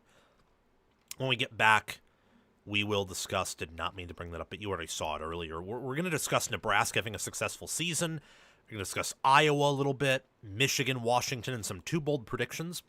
We'll get out of here probably a little after 8 is when we will get out of here. So thank you guys for tuning in. Stay on, all 60 of you.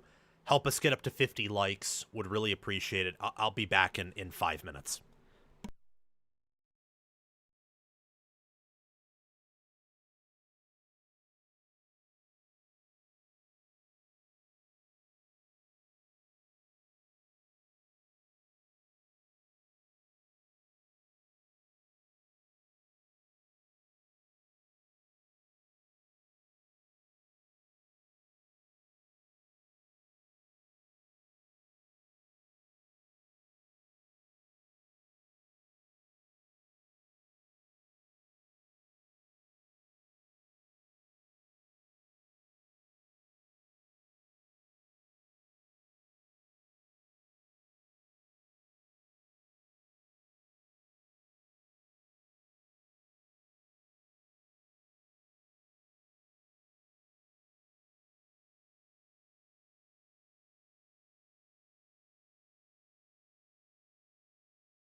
And welcome back, everyone. I really appreciate you guys stopping in and doing all that you've done. So let's get to it. And yeah, because we've been on this show. We've been on the show for quite a bit now. And I think the perfect way to segue in is how you guys doing, and let me know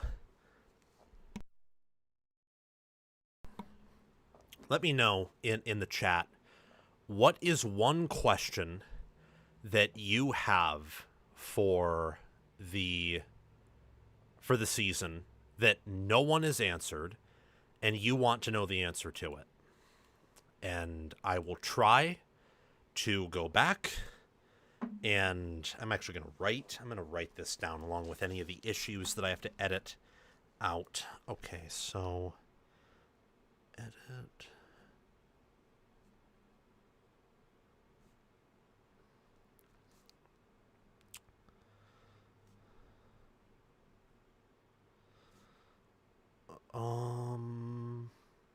There I go.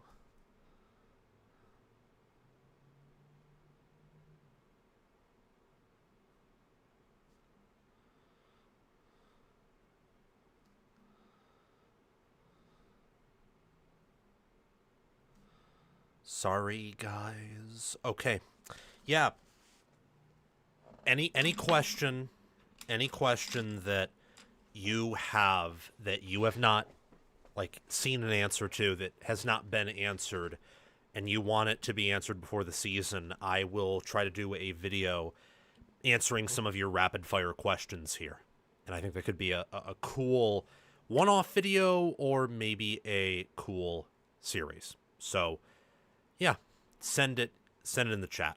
Send any of your questions. Nebraska enters 2026 with Matt Rule still searching for that signature win, sitting 0-10 against Ohio State, Iowa, Michigan, Penn State, USC, and Indiana in his tenure. He may need a big win to have a winning record this season, as Nebraska's schedule's brutal. They play Indiana, Oregon, and Ohio State this fall. Anthony Calandria comes in at quarterback from UNLV. Rob Orich comes in to be the defensive coordinator from San Diego State and brings Owen Chambliss and Dwayne McDougall as some key transfers with him. And Jeep Wade is going to attempt to rebuild the offensive line. I want to break down Nebraska's roster, the schedule, but the premise of this video is using those tools to determine Nebraska's path to success and what success even is for the Cornhuskers this season. So we have to keep in mind where Nebraska's coming from. Nebraska is coming from an era where they had not played in a bowl game since the Obama administration, before Matt Rule got there. They went through Trump 1. They went through most of the Joe Biden era 2 before getting a bowl appearance in 2024. And when they became bowl eligible, I think Biden was still president. Yes, he was. When they played in the bowl game, he technically was still president. But they almost completed 2 full presidential terms, almost, before going to a bowl game after their most recent one back in 2024. That is where Nebraska's coming from. Rule has brought them to 2 back-to-back 500 or better seasons in the regular season. And I guess for me, that means success for Nebraska is continuing to level up, slowly but surely. Now, leveling up, most of you would think, means winning 8 games, maybe even winning 9 games to make up for some of the disastrous mistakes that were the UCLA game in 2024, the Minnesota game last year, in 2023, the Michigan State game. But I would tell you that progress is improving on defense. We're under Tony White. They had top 20 defenses back-to-back. They were 71st last year in defensive efficiency. They got to improve there. Offensively, for 2 seasons of Dana Holgorsen, 1.5 seasons really, they fielded a competent but not good enough offense. It's time to consistently break into that top 50. And in terms of recruiting, they're bringing in an awesome recruiting class in 2027. It's not guaranteed that class is staying together, though, if Nebraska doesn't improve on both sides of the football with this much tougher schedule. And we'll get to that schedule very quickly. But Matt Rule has been a coach where you look at his time at Temple, you look at his time at Baylor, you look at his time at Nebraska. He is a good foundational coach. He builds a good foundation. But at Baylor, he didn't win a big game. At Nebraska so far, he hasn't won a big game. He didn't work out in the NFL. He is a coach that at Nebraska is 0-2 against the top 10 in terms of AP top 10, winless against the AP top 25. If you look at the FPI top 25, he only has one win against Colorado at home in 2024. That was a pretty emphatic win, but we all know how poorly coached Colorado is. He's 19-19 at Nebraska, and you've seen who he is as a coach completely bear out with his tenure so far.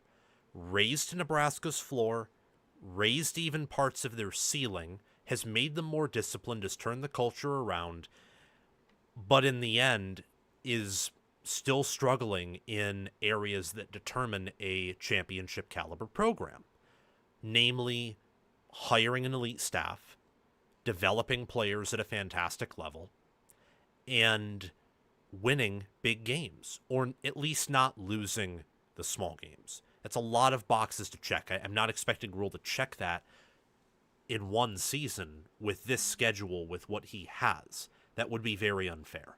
But progress is needed and understandably would be demanded. After all, it's been a while since Nebraska has seen a good team that also has a winning record. I would argue Nebraska's best team post Mike Riley has been their 2021 team. I think 2021 Nebraska would in earnest be favored over every Matt Rule team, neutral field. Now, they'd probably lose because Scott Frost was a loser, and that team could not... They choked in every possible moment. But they competed with Ohio State, and they competed with Michigan and Oklahoma, and with all the teams at the top and all the teams in the middle in a way that no Matt Rule team ever has done. And I think you look at 2026, I know I do, and part of my brain says, okay, they need to ensure that they are a competent team. They're a complete team. They're not a team that has enough weaknesses, enough glaring weaknesses where they could lose to anyone on Saturdays. That is to end. The losses to UCLA, the losses, the blowout to Minnesota, playing it close with a Northwestern team, that can't happen. Nearly letting that Cincinnati team beat you. Can't happen. Like, all those teams I just mentioned were either bad teams or they were average teams. None of them were very good.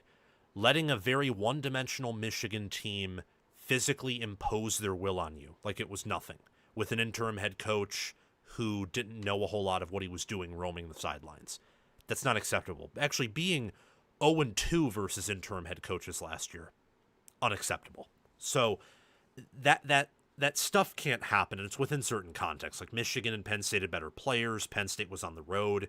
Penn State had way more NFL talent. Nebraska, in returning nearly 70% of its production last year, which is third nationally, and being preseason inside the top 30 in FPI and also My Power ratings, and being inside the top 50 everywhere else, tells you that this team is expected to take a decent leap forward. They're not going to be like last year's team, who had a negative points per play and points per drive margin, which is awful considering the schedule they had. They were 76th in both of those categories, and they were 68th in net EPA per play and 44th in net success rate. It's something that this new Husker show, I've already forgotten the name of it, Husker Summit, I believe, or Nebraska Summit. Connor Hayden of Corn Crazed, Steve Sipple, and Adam Carricker. It's a really good show. Tuned in last night, listened to the whole thing. It was phenomenal. They were talking about red zone offense and red zone defense, where Ohio State, for example, everyone talked about their red zone issues last year. And Oregon, same thing. Everyone praised Indiana's red zone offense and defense. It was a huge reason for their success. When I look at Nebraska last season, they had awful red zone defense. They had awful red zone offense. It wasn't like Oregon's or Ohio State's red zone offenses where they just weren't elite. So since they had high expectations, non-elite means bad for those teams. No, Nebraska was genuinely bad in those areas. That is how you have a top 50 net success rate, but you're around 70th or lower in EPA per play, points per play, and points per drive. That means that you move the football on a down-per-down basis pretty well, but you never score points. And since Nebraska kicked and made their field goals last year, they just didn't score a whole lot of touchdowns. That's what happened. Or they didn't even kick field goals, and they just weren't that good on fourth down, for example. That's not good enough, especially with the schedule that Nebraska has this year. Red zone offense and defense, combined with how much of this returning production the staff takes advantage of, is going to determine the season for the Cornhuskers. I strongly think that with Nebraska, you are talking about a team and you are talking about a program where success right now, given the schedule they play, and I don't have the schedule pulled up for this video because I didn't think the schedule was important for my point. I don't think success is as much of a win total beyond reaching a bowl game or winning 7 games. That's what you have to do. And regardless of, again, they just have to come somewhere. They don't have to come against specific teams. More importantly than just wins or losses, they have to look a certain way. I can't have Nebraska escaping Maryland or escaping Michigan State or escaping Illinois or Rutgers in combination with Indiana beats you by 60 in your own place, or Ohio State beats you 40-0 running 40 seconds off the play clock exactly and averaging 5.5 yards per carry on you as Arthur Smith runs the ball for 50 times. Can't have that. Can't have Oregon be up on you 69-3 like they were against Oklahoma State. Cannot have that. Now, Nebraska was not as bad as the teams that lost to those teams by that many margins. Except, of course, they weren't that much better than Rutgers, and that's kind of how Ohio State beat Rutgers last year. They were worse than they were in 2024 by most metrics you look at, and Indiana beat that 2024 team 56-7, and they were significantly worse than last year's Indiana team. Oregon, again, we talked about it, Nebraska last year was not that much better than Rutgers last year. They were worse offensively, but Nebraska was better defensively because no one had a worse defense than Rutgers last year. Indiana and Ohio State, Indiana would have beaten Rutgers by a lot. Ohio State did. Oregon ran through them like a hot knife through butter. That game was over the minute Oregon scored that first touchdown with how it looked. They averaged over 10 yards per carry. This team was, I mean, look at the stats to the left on your screen right there. They were pitiful in just about everything given the talent they had. Points per game, they barely had a positive points per game last year. And that was with beating Houston Christian and beating Akron by a combined like 110 or something over 100 to 7 points. That's really bad. Really, really, really bad. And with this schedule where they play Washington, Iowa, Maryland, Michigan State, Rutgers, Illinois, Washington. They play those teams. In addition to facing Indiana, Ohio State, and Oregon, they're going to have to make strides in quality. And if they make strides in quality, huge strides, they're going to have the same record they did last year. They're going to go 7-5 because the schedule's that much tougher. But it will feel much better. They will beat the teams they should beat. They will probably compete more so with Iowa and Washington types than they have in the past. And in the past, they have not competed with even Washington types. They haven't really competed with them in an even footing. They've competed with Iowa in the past, but have lost. And last year they didn't compete with them. And maybe they could even have a quarter or two of hope against an Indiana, Ohio State, or Oregon.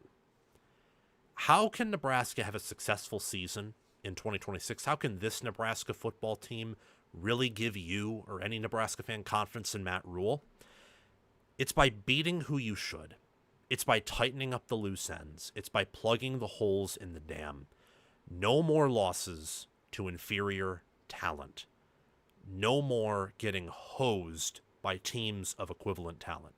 No more in-game gaffes against small teams. And no more losing to these small teams who are an inferior program to you. Nebraska can't afford those losses this season.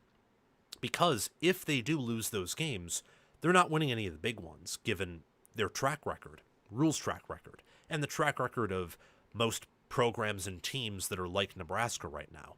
And if they lose small games in addition to those games against the good teams, like Washington, Iowa, in the Big Three, they're probably going 5-7 or 6-6. And that would clearly be, I think, a failure or disappointment with it being year 4. If they win if they finish this season with a winning record, they beat everyone they should, or maybe they did lose one of those inexcusable games, but they beat a good team and earned Rule's most impressive win. And that, with this schedule, would be progress. So that's what I'm defining as Nebraska having a successful season, is do they significantly raise their floor?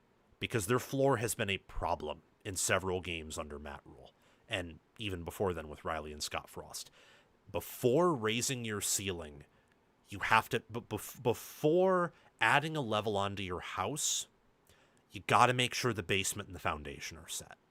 That's Nebraska's next step to being successful, is okay, the foundation in the whole house is better than it was under Frost and Riley, but now you got to make sure the foundation is perfect. Raise the floor of your program. And if Nebraska does that, they will certainly go bowling, because they have enough easy wins in the schedule, and they might even finish with 7 wins as they did last year, and that with a much tougher schedule would be success in my book. Now let's talk about Iowa. Iowa being the, well, I guess you could say possibly the Big Ten's wild card. Before that, though, we have a super chat here. I just want to, it's from New Deal Enjoyer. We're a little bit short on time, so I'm not going to highlight or talk about it a ton. Not Big Ten related, but any chance Illinois State joins the MAC in place of Northern? SPAC has been steady for a long time. Let me see Illinois State. Guys, I don't know a whole lot about the FCS. Maybe that's me not being good, but it doesn't get views from you guys. It's not going to get views in general. And I'm just not very interested in it because the quality isn't as good as the Power 4. But he's only had,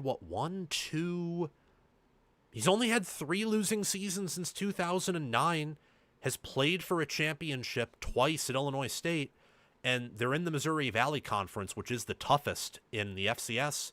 Yeah, I think that Illinois State could join the MAC and survive. I do think that. Okay, let me see. I'm going so past my welcome here. Really past my welcome. But let's briefly talk about Iowa and if they're the Big Ten's wild card entering 2026. Iowa enters 2026 with Kirk Ferentz in his 28th season as the head coach of the Iowa football team. Last season in 2025, Iowa went 9-4, finished ranked, beat Vanderbilt, lost to USC, Oregon, Indiana, and at the time a healthy and top 25 Iowa State team. They had heartbreakers against Indiana, who won the national title, and an Oregon football team that went 13-3. So when you are battling Kurt Cignetti and Dan Lanning and Lincoln Riley with the talent you have, that's damn impressive. It's one of the most impressive developmental and reloading programs is the Iowa football program.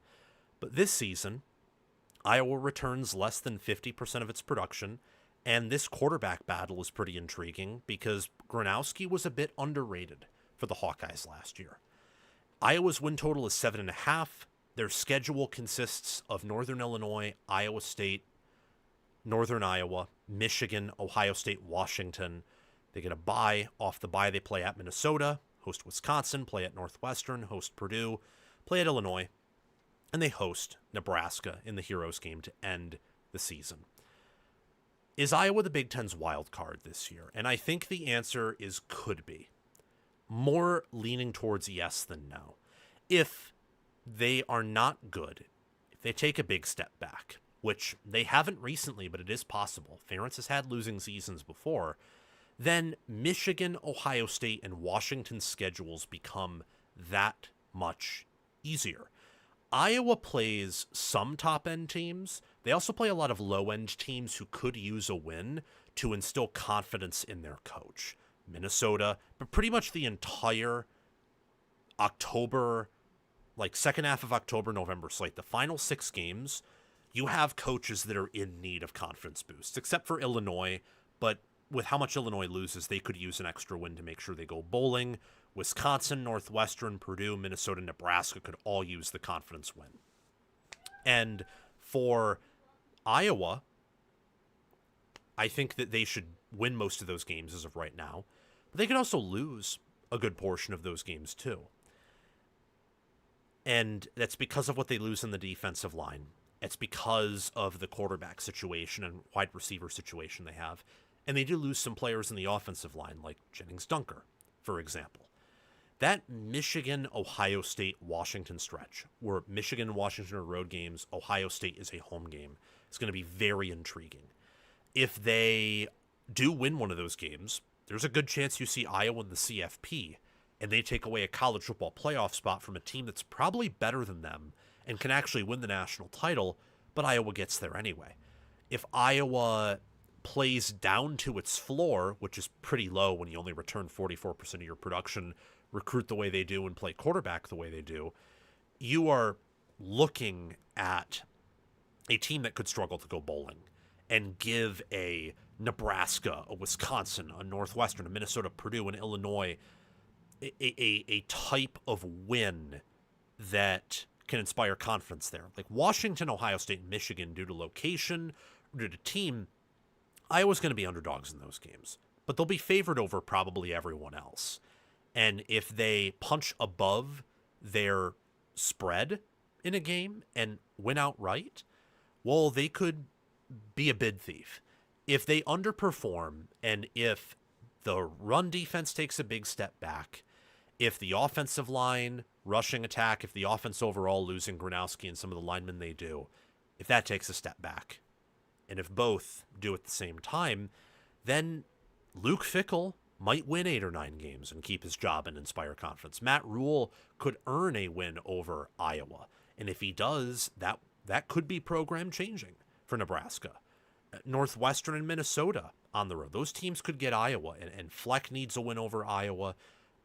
Iowa is one of the few teams on Northwestern's schedule out. Like, they're one of the 9 that are beatable, but that would be a signature win for David Braun to beat Kirk Ferentz. I would say this is a wild card team.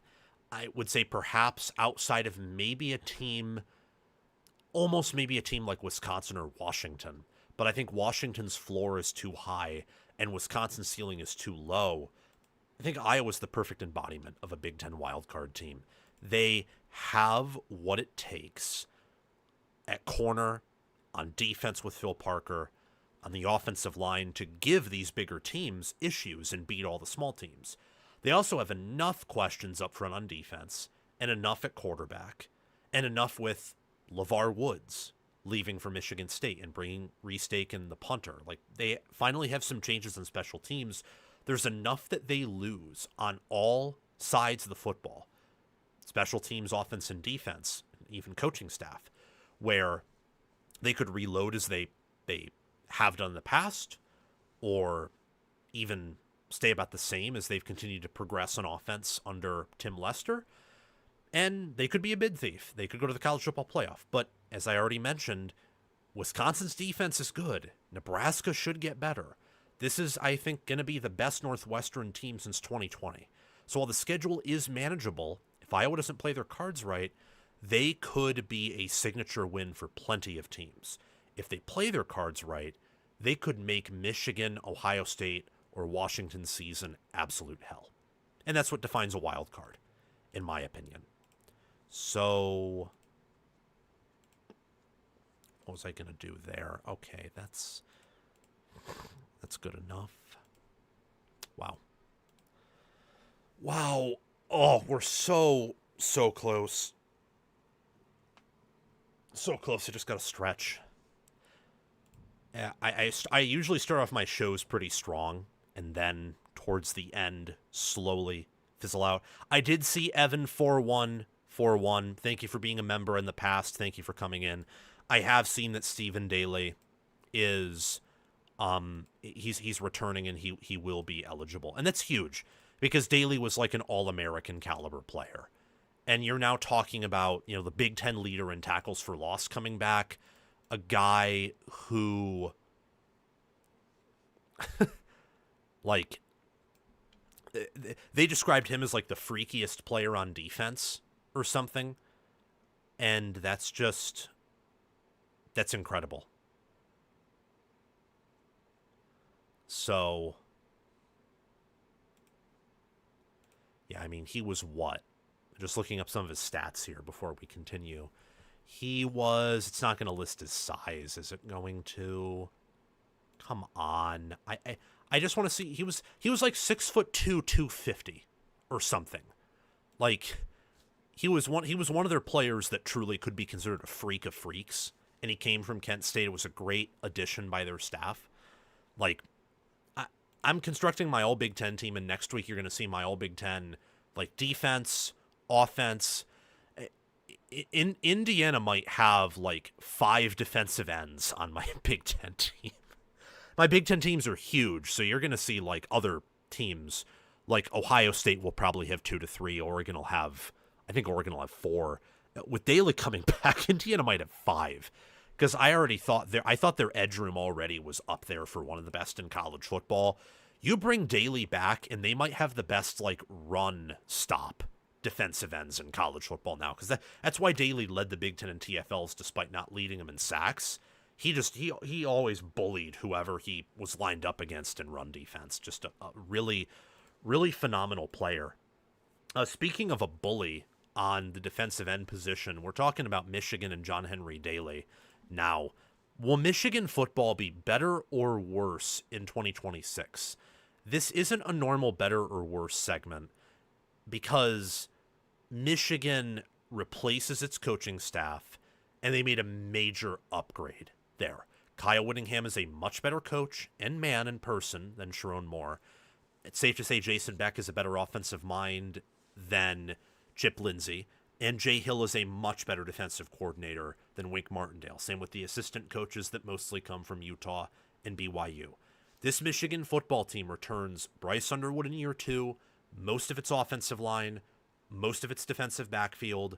They return a good bit of their defensive end room, factoring in Daly transferring in, and star wide receiver Andrew Marsh and star running back Jordan Marshall. The Wolverines play the following teams power rated in my top 25. Oklahoma, Iowa, Penn State, Indiana, Oregon, and Ohio State. Fun, right? And Minnesota and UCLA, possibly Michigan State and Rutgers, will be competent too. So there you have it, one of the toughest schedules in college football with a first-year coaching staff. But a very talented roster and a team that has consistently recruited top 15, recruited top 20 before that under Jim Harbaugh. And what you have now is an arguably top 15 coaching staff with an inarguably top 15 roster. You would think that leads to a surefire top 15, if not top 10 football team. Power ratings wise, Michigan last year was anywhere from 25th to 20th. So you would think it's safe to assume that Michigan will improve from a power ratings angle. And I would say, check. We can check that box off. Just look at the trend here. The recruiting, the defensive efficiency, and the fact that Michigan's defense was its worst in 2025 than it was since 2020. So you'd expect with a new, better staff that it would regress to the mean in a positive way. Michigan's offense made pretty big strides last year. They weren't great at getting touchdowns, and their kicker situations sucked, but they moved the football pretty okay given the coaching situation they had. Like, they were a above average, maybe even good offense, especially when you factor in their rushing attack. They were just incomplete, very incomplete and poorly coached. So again, with a better staff, they should get better. We can check the power ratings box. Their special teams, defense, and offense will all be better than it was last year. Bryce Underwood will be much better. The rushing attack will be better. The receivers will be better. The defense at all positions except for, I would say, linebacker. Linebacker loses so much that it will get worse. Will be better. But this schedule for Michigan will be tougher. And just because Michigan returns a whole lot and has a great staff doesn't mean that immediately in week 1 or week 2 you're going to see this dramatic turnaround. You will see improvements, but Michigan has a lot of work to do, defensively and offensively. They were outside the top 25 in multiple categories, and if they have these exact same analytics that they did last season, or they only live up to preseason prior numbers and don't make the jump that my human input thinks they will, this is a 7-5 or 8-4 team then. Last year's Michigan team, Sharon Moore's Michigan, is 6-6 with this schedule. And they went 9-3 last year. This schedule is 2 to 3 wins, maybe even a little bit more tougher than last season's schedule. That is just the juxtaposition of those 12 games from 2025 versus the ones in 2026. So special teams has got to get better. Tackling has got to get better. The push on the offensive line I liked against the weak, but against the strong, it was just so inconsistent. And the defensive line could not get to the quarterback in big games. They couldn't catch the interceptions. And when they did, opponents figured them out. Opponents adjusted. And Michigan just didn't do that. I view this team as a inarguably top 15 team. Per FEI and per my power ratings, they're actually top 10.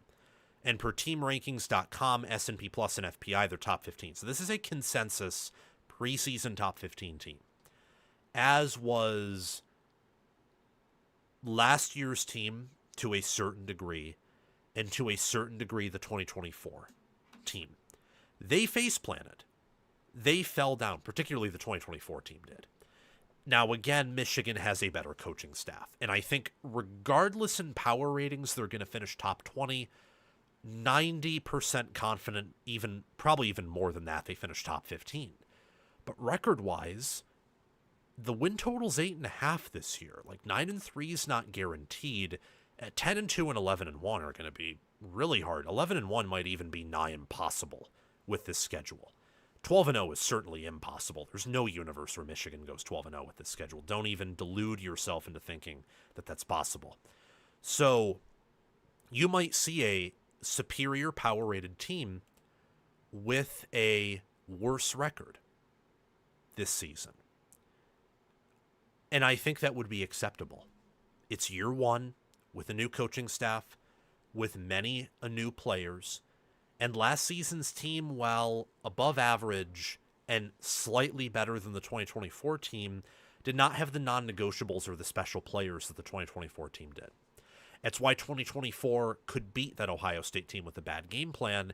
And even if Ohio State's game plan last year was worse than it was, and they still played last year's Michigan team, I actually think they still win, because I don't think Michigan had the non-negotiables to take advantage of any part of that Ohio State team. Like, Ohio State's offensive line was very underwhelming last year. It was Ohio State's worst offensive line in eons. And they were still able to perfectly protect Julian Sayin because Michigan's defense was that underwhelming. They were. And Michigan just wasn't healthy enough at running back to provide any threat. And even if they were, maybe they score an additional touchdown, that's not getting you the 27 points Ohio State scored. Now you got to play Ohio State on the road. And you don't just got to play Ohio State where there's a rivalry component. So maybe you get up for that game or play Ohio State closer than it should be. And that's giving Michigan some benefit of the doubt. So let's say that happens. What are you going to do with Indiana at home? What are you going to do with Oregon on the road? Number one roster on the road. Their coach is 2-0 against yours in his career. He has his best team ever We do not know yet if this Michigan team will be better than any of Kyle Whittingham's teams at Utah. You got to play them on the road. You're probably not winning that game. There's probably maybe a 1% chance at best that you're winning that game. And that's been a rare position for Michigan to be in, where they enter a game and they're guaranteed to lose, even with some of their underwhelming performances recently. I would say, though, that no matter what, I trust this staff more than last year's staff, and that is a comfort that Michigan should take seriously and take with pride and be happy about. You have a top 10 coach, you have I would say top 10 offensive play caller and a top 10 defensive play caller. And the assistant staff, there are some assistants where I think maybe Michigan could have done better. And there are some assistants like Jim Harding, the O-line coach, I think, I don't think Michigan could have done better than that. So you have a definitive top 15 coaching staff, and most coaching staffs can't even say that. You have one with a strong argument to be top 10. Michigan's coaching staff last year was what? Like the worst in Power 4, or very close to it, with Sharon Moore and with Wink Martindale, and with how many of those assistants after the season left for lateral jobs or worse. I just think it's interesting. Very, very interesting. So that's why I have Michigan as definitely a better team in terms of power ratings. I think the ultimate question comes down to the schedule, as we mentioned earlier. Do you think that Michigan will have an equivalent or better record? And how that question is answered is, do you believe that the margin of improvement for Michigan's power rating last year, from this year to this year, do you think the margin of improvement made there is the same or better than the margin of difficulty added onto this schedule compared to last season's schedule? And that's a tough question to answer. It's a really tough question to answer. I mean, Oregon on the road, that probably will be a much tougher game than the Ohio State game was last year, because it's not a rivalry game. You got to travel coast to coast, and this season's Oregon team I think will be better than last year's Ohio State team. It'll be more complete. And that's going to be the hardest game in your schedule, but Ohio State on the road, that could be a more difficult game than playing Ohio State last year.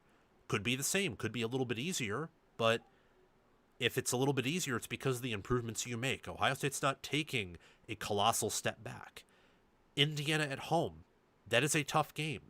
And you have games against Oklahoma and Iowa and Penn State that will be about as tough as the Washington game was last year, maybe even a little bit tougher. So if you don't make massive strides, you could drop some of those games too. That's why the win total's at 8.5, juice to the under, is for all those reasons I just mentioned. And as of right now, I gotta say, I do not think Michigan will be better record-wise in 2026. I think that they will be the same or they will be worse. The scope of improvement is massive. It is insane. If this Michigan team and this staff played last season's schedule, I would pick Michigan to go 11-1 and be pretty confident about it. I would. I would probably pick them, like with hindsight, of course, to lose to that Ohio State team, I think. But they could win that game, and I'd pick them to win every other game. They'd go 11-1, I think. 10-2 to 12-0 would be the outcome of this Michigan team with last year's schedule. But I think this schedule is 2 to 3 whole games tougher than last season's schedule. Last season's schedule was a gift wrapped by the Big Ten, delivered to you when you couldn't take advantage of it. This schedule, this is a bear. This is a top 5 schedule in college football. And I think that Michigan is going to be a 9-3 or 8-4 football team. That translates to a team that is going to be the same amount of games as last season in terms of wins and losses, or they will be one game worse in terms of final record than they were last year. But this starting lineup, if it plays to its ceiling, if the staff takes advantage of it, they could prove me wrong. They could go out and go 10-2. I don't think they're capable of doing a whole lot better than that, but they could go out and they could have success, and they could do a lot of good things. I like John Henry Daly. I like Cameron Brandt. I like what I see on the interior of the D-line the more I listen to the staff talk about it. I love the corner room. Yair Hill, Smith Snowden, and if Zeke Berry can take that next step, it could be one of the best corner rooms in America. I like Bryce Underwood. People will say, oh, it's because you're a Michigan grad or fan. Guys, he was better in QBR and had moments of greatness that most quarterbacks that critics of him rank ahead of him did. Like, he's better than Malik Washington. He is better than Mason Heinschel. He's better than Drake Lindsay. He's better than a lot of these quarterbacks. Now, was he not very good last year? Yeah, absolutely he wasn't. Neither were any of those quarterbacks I mentioned, by the way. Like, even if they had like a good number here, they had an egregiously bad number there. And you have to keep in mind, if Michigan truly had one of the worst coaching staffs in college football, and with what happened with Sharon Moore, they probably clearly did, why are we not going to expect a massive improvement out of him? And why shouldn't we expect an improvement off the offensive line? And for that rushing attack with the scheme Michigan has to be phenomenal. This should be Michigan's best receiver room since at worst 2023, so better than the previous two. And Marsh is a better player than anyone in those Jim Harbaugh rooms. It could be the best since well before the 2020s. Could be the best since like 2019 when they had Donovan Peoples-Jones and Nico Collins. Could even be better than that. So that's all to say, this team has a tremendously high ceiling. If they hit it, they could even be a national title contender.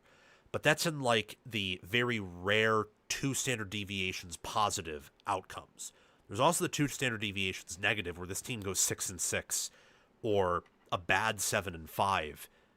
And that's possible too. The most likely outcome here, I think, is an 8-4 or 9-3 team. The schedule's just that much tougher, even though the team, the roster, and more importantly, the coaching staff will be that much better by a significant and notable margin. Washington is up next. Also a team that went 9-4 last season, and a team that was really good and should be better this year. Is the 2026 Washington football team better than the 2025 team? I will answer that in this segment, as Jed Fish is coming off a 9-4 season capped off with a blowout LA Bowl win over Boise State. However, the Huskies have a schedule that in parts is workable, but finishes with Indiana and Oregon on the road back-to-back, hosting Indiana, playing at the Ducks. And they have to replace NFL skill position players like Denzel Boston and Jonah Coleman. On the flip side, the defense brings almost everyone back. They were top 15, top 20 last year, should be top 15 if not top 10 this year, and the offensive line returns almost everyone. The trend is upward. They are an improving team. They signed their best recruiting class in eons. They had an awesome defense that I would argue was even better than the 2023 defense. The problem is the offense was nowhere close to that one. But the offense, they had productive moments last year when healthy. And I imagine with DeMond Williams returning and the tight ends and offensive linemen they bring back, running back isn't really that much of a consequential position if we're being honest anyway, they should make strides there.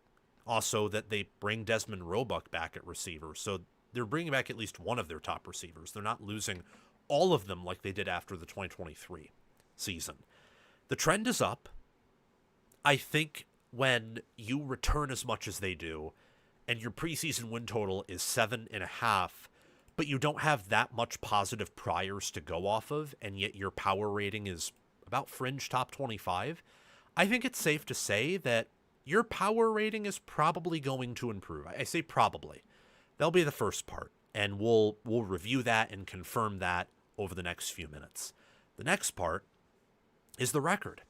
They went 8-4 last year, played Michigan, Oregon, and Ohio State competitively for 3 quarters before those teams really dominated the fourth quarter and beat them, and they lost to a 4-8 Wisconsin team. It wasn't that good. Yikes. So with a schedule that has 2 big games, as it did last year, and a 3rd game, 4th game that are, I would say, tough, it's a similar schedule to last year's in my mind. Can they improve there? The win total suggests they're going to be about the same all around So this is going to be a very fun and enjoyable segment. Beyond the trend being up, I think Fish is pulling the program in the right direction. You have to take a look at this team and think to yourself, this is a offense that was top 5 in American success rate. Their problem was just the red zone. When they got into the red zone, because of their offensive line issues and because they played some really good defenses, like Ohio State, for example, Wisconsin's was really good, and Washington was dealing with injuries. And while Oregon's red zone defense wasn't really that good, like Oregon's defense in general was really good, and Michigan's was competent, though not good. So I want to give Washington some grace for some of those losses last year. A lot of people are viewing this team right now as a bit of a fringe top 25 team, a team that can be cute but really can't be effective or dangerous, and I don't think the data bears that out. Jake Butt is perhaps the biggest Washington defender in the universe that I have ever seen. I love having him on my channel. I love talking about stuff with him. And he views this Washington team as a surefire top 25 team. If not, I would actually say he views them as a surefire top 20 team. Has some questions about them, as we all do. But Washington's defense last year was so damn good. They were top 15 in yards allowed per carry. I actually think they were top 10 in yards per carry, or top 15, somewhere around there when you adjusted for sacks and in general, because they didn't get a whole lot of sacks. So that didn't manipulate their run defense like some sack-heavy teams puff up their run defense inadvertently, because the NCAA and college football are stupid, and they count sack yards the same as rushing yards, but whatever. The defense was top 25, top 20 according to some last year. I think it'll be top 15 this year, and arguably, possibly top 10. It has that upside. Offensively, you were looking at a top 25 offense, and last year they were just kind of fringe there. They were a paper tiger offense in a lot of ways. The special teams have to improve, and if they do improve, now that Grady Gross is no longer their kicker, but they were also pretty iffy in terms of field position, in terms of punting, they can make strides there. Then from a power ratings angle, this team will certainly be better than they were last year, and I think they will be. They were so good in so many areas last year. And it just came down to they did not yet have the talent to scale up in big games. This team reminded me a lot of a Walmart 2024 Indiana. When they played good defensive fronts or teams with superior talent, they would crumble, or they would look really, really weak. But pretty much everyone else, they owned. They dominated. They blew out UCLA. They blew out Rutgers. They were able to come back against Maryland, who did have a good defensive front. It was on the road. It was after the emotional Ohio State game. In those other games, it felt like, if they just had a few select players here or there, they could have won outright, or they could have made it really competitive. And they just didn't have that last year. This year, I think they have that. I think they have that up front, especially on defense. I know they'll improve on the offensive line because the situation was just so bad last year it can't get worse. And I know that they will improve in the defensive backfield and at quarterback due to returning production and good coaching there. Jedd Fisch is a good play caller, and I think he is a top 15 head coach in the sport right now. Ryan Walters, I have as a top 10 defensive coordinator, and there's a chance that my view of him will only get more positive. What Ryan Walters' problem is being a head coach and managing a team and a whole roster. If you just give him a defense to manage and just let him call plays, he's amazing. He's fielded a top 20 defense at Washington in year one and a top 5 defense at Illinois in 2022. Also is the reason Dylan Thieneman exists. So, yeah, I trust him with defense, and I trust Fisch with offense. So you have the coaching, you have the talent, you have the returning production. Power rating wise, check Washington off. They're going to improve. Win total wise, they're going to improve as well. Why is that?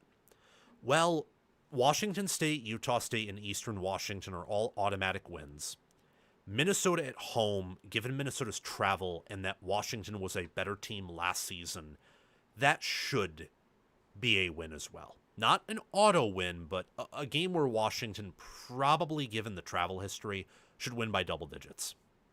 At USC is tough, but that game is closer to a coin flip than USC being the definitively better team or definitive favorite. USC will be favored in that game by probably around a touchdown at most, or even less than that. So that's a winnable game for the Huskies there. Say they drop that game, they're 4-1. They will be favored over Iowa. It is a Friday night game. They actually have 2 Friday night games back-to-back, hosting Iowa and then playing at Purdue. Iowa, with that travel and the style of play they have, it's a bad matchup for the Hawkeyes there. They're not going to be able to score on that Washington defense. Washington's offense should be able to do enough against Iowa. Iowa's defense has problems and issues with quarterbacks that can throw and also run. Like, see Nico in the bowl game in 2023.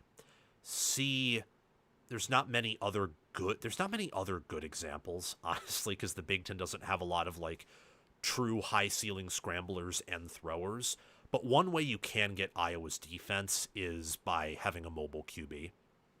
And Washington has that. A mobile QB helps against any defense, but I found especially against Iowa's defense, I think that like Sean Clifford in 2021, like playing Penn State, or thinking about there was a drive I remember where I think Damon Williams came in against Iowa and like Washington did well, and that was 2 years ago on the road against Iowa, or Iowa versus Tennessee, or Aiden Childs in Michigan State in 2024, like really gave them issues, in part because of Childs' legs. I feel like in particular, probably because the talent limitations that Iowa has and their scheme, it's just too much to defend when Iowa has to play a mobile QB.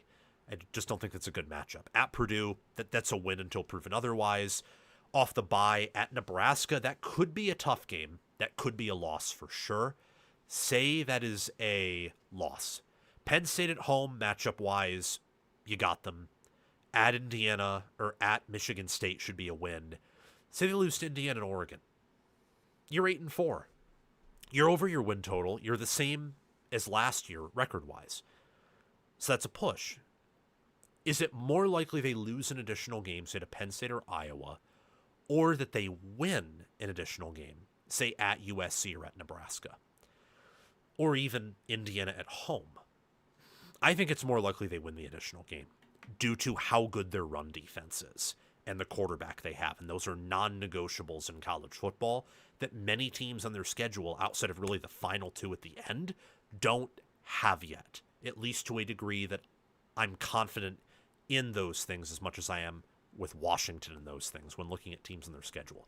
It is more likely in my mind that Washington goes 9-3 than 7-5. So I believe that Washington will not just be better in power ratings, but they will be better in terms of win-loss record. They're going to be a single-digit underdog in all of their games, or a favorite, except for the road trip to Oregon.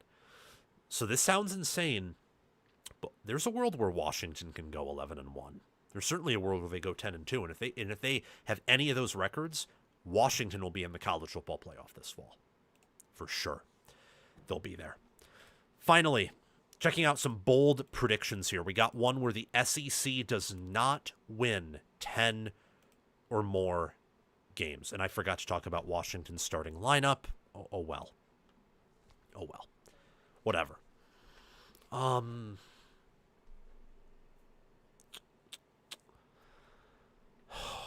I really have time to do this?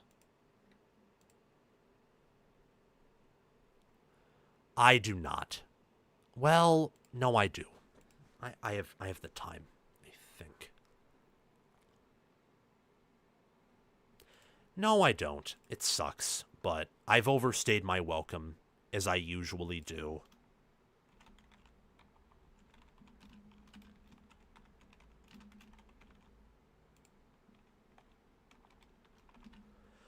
Yeah, I have to get off because I have to walk at 9 with my dad. It's a tradition I have. And I also have to...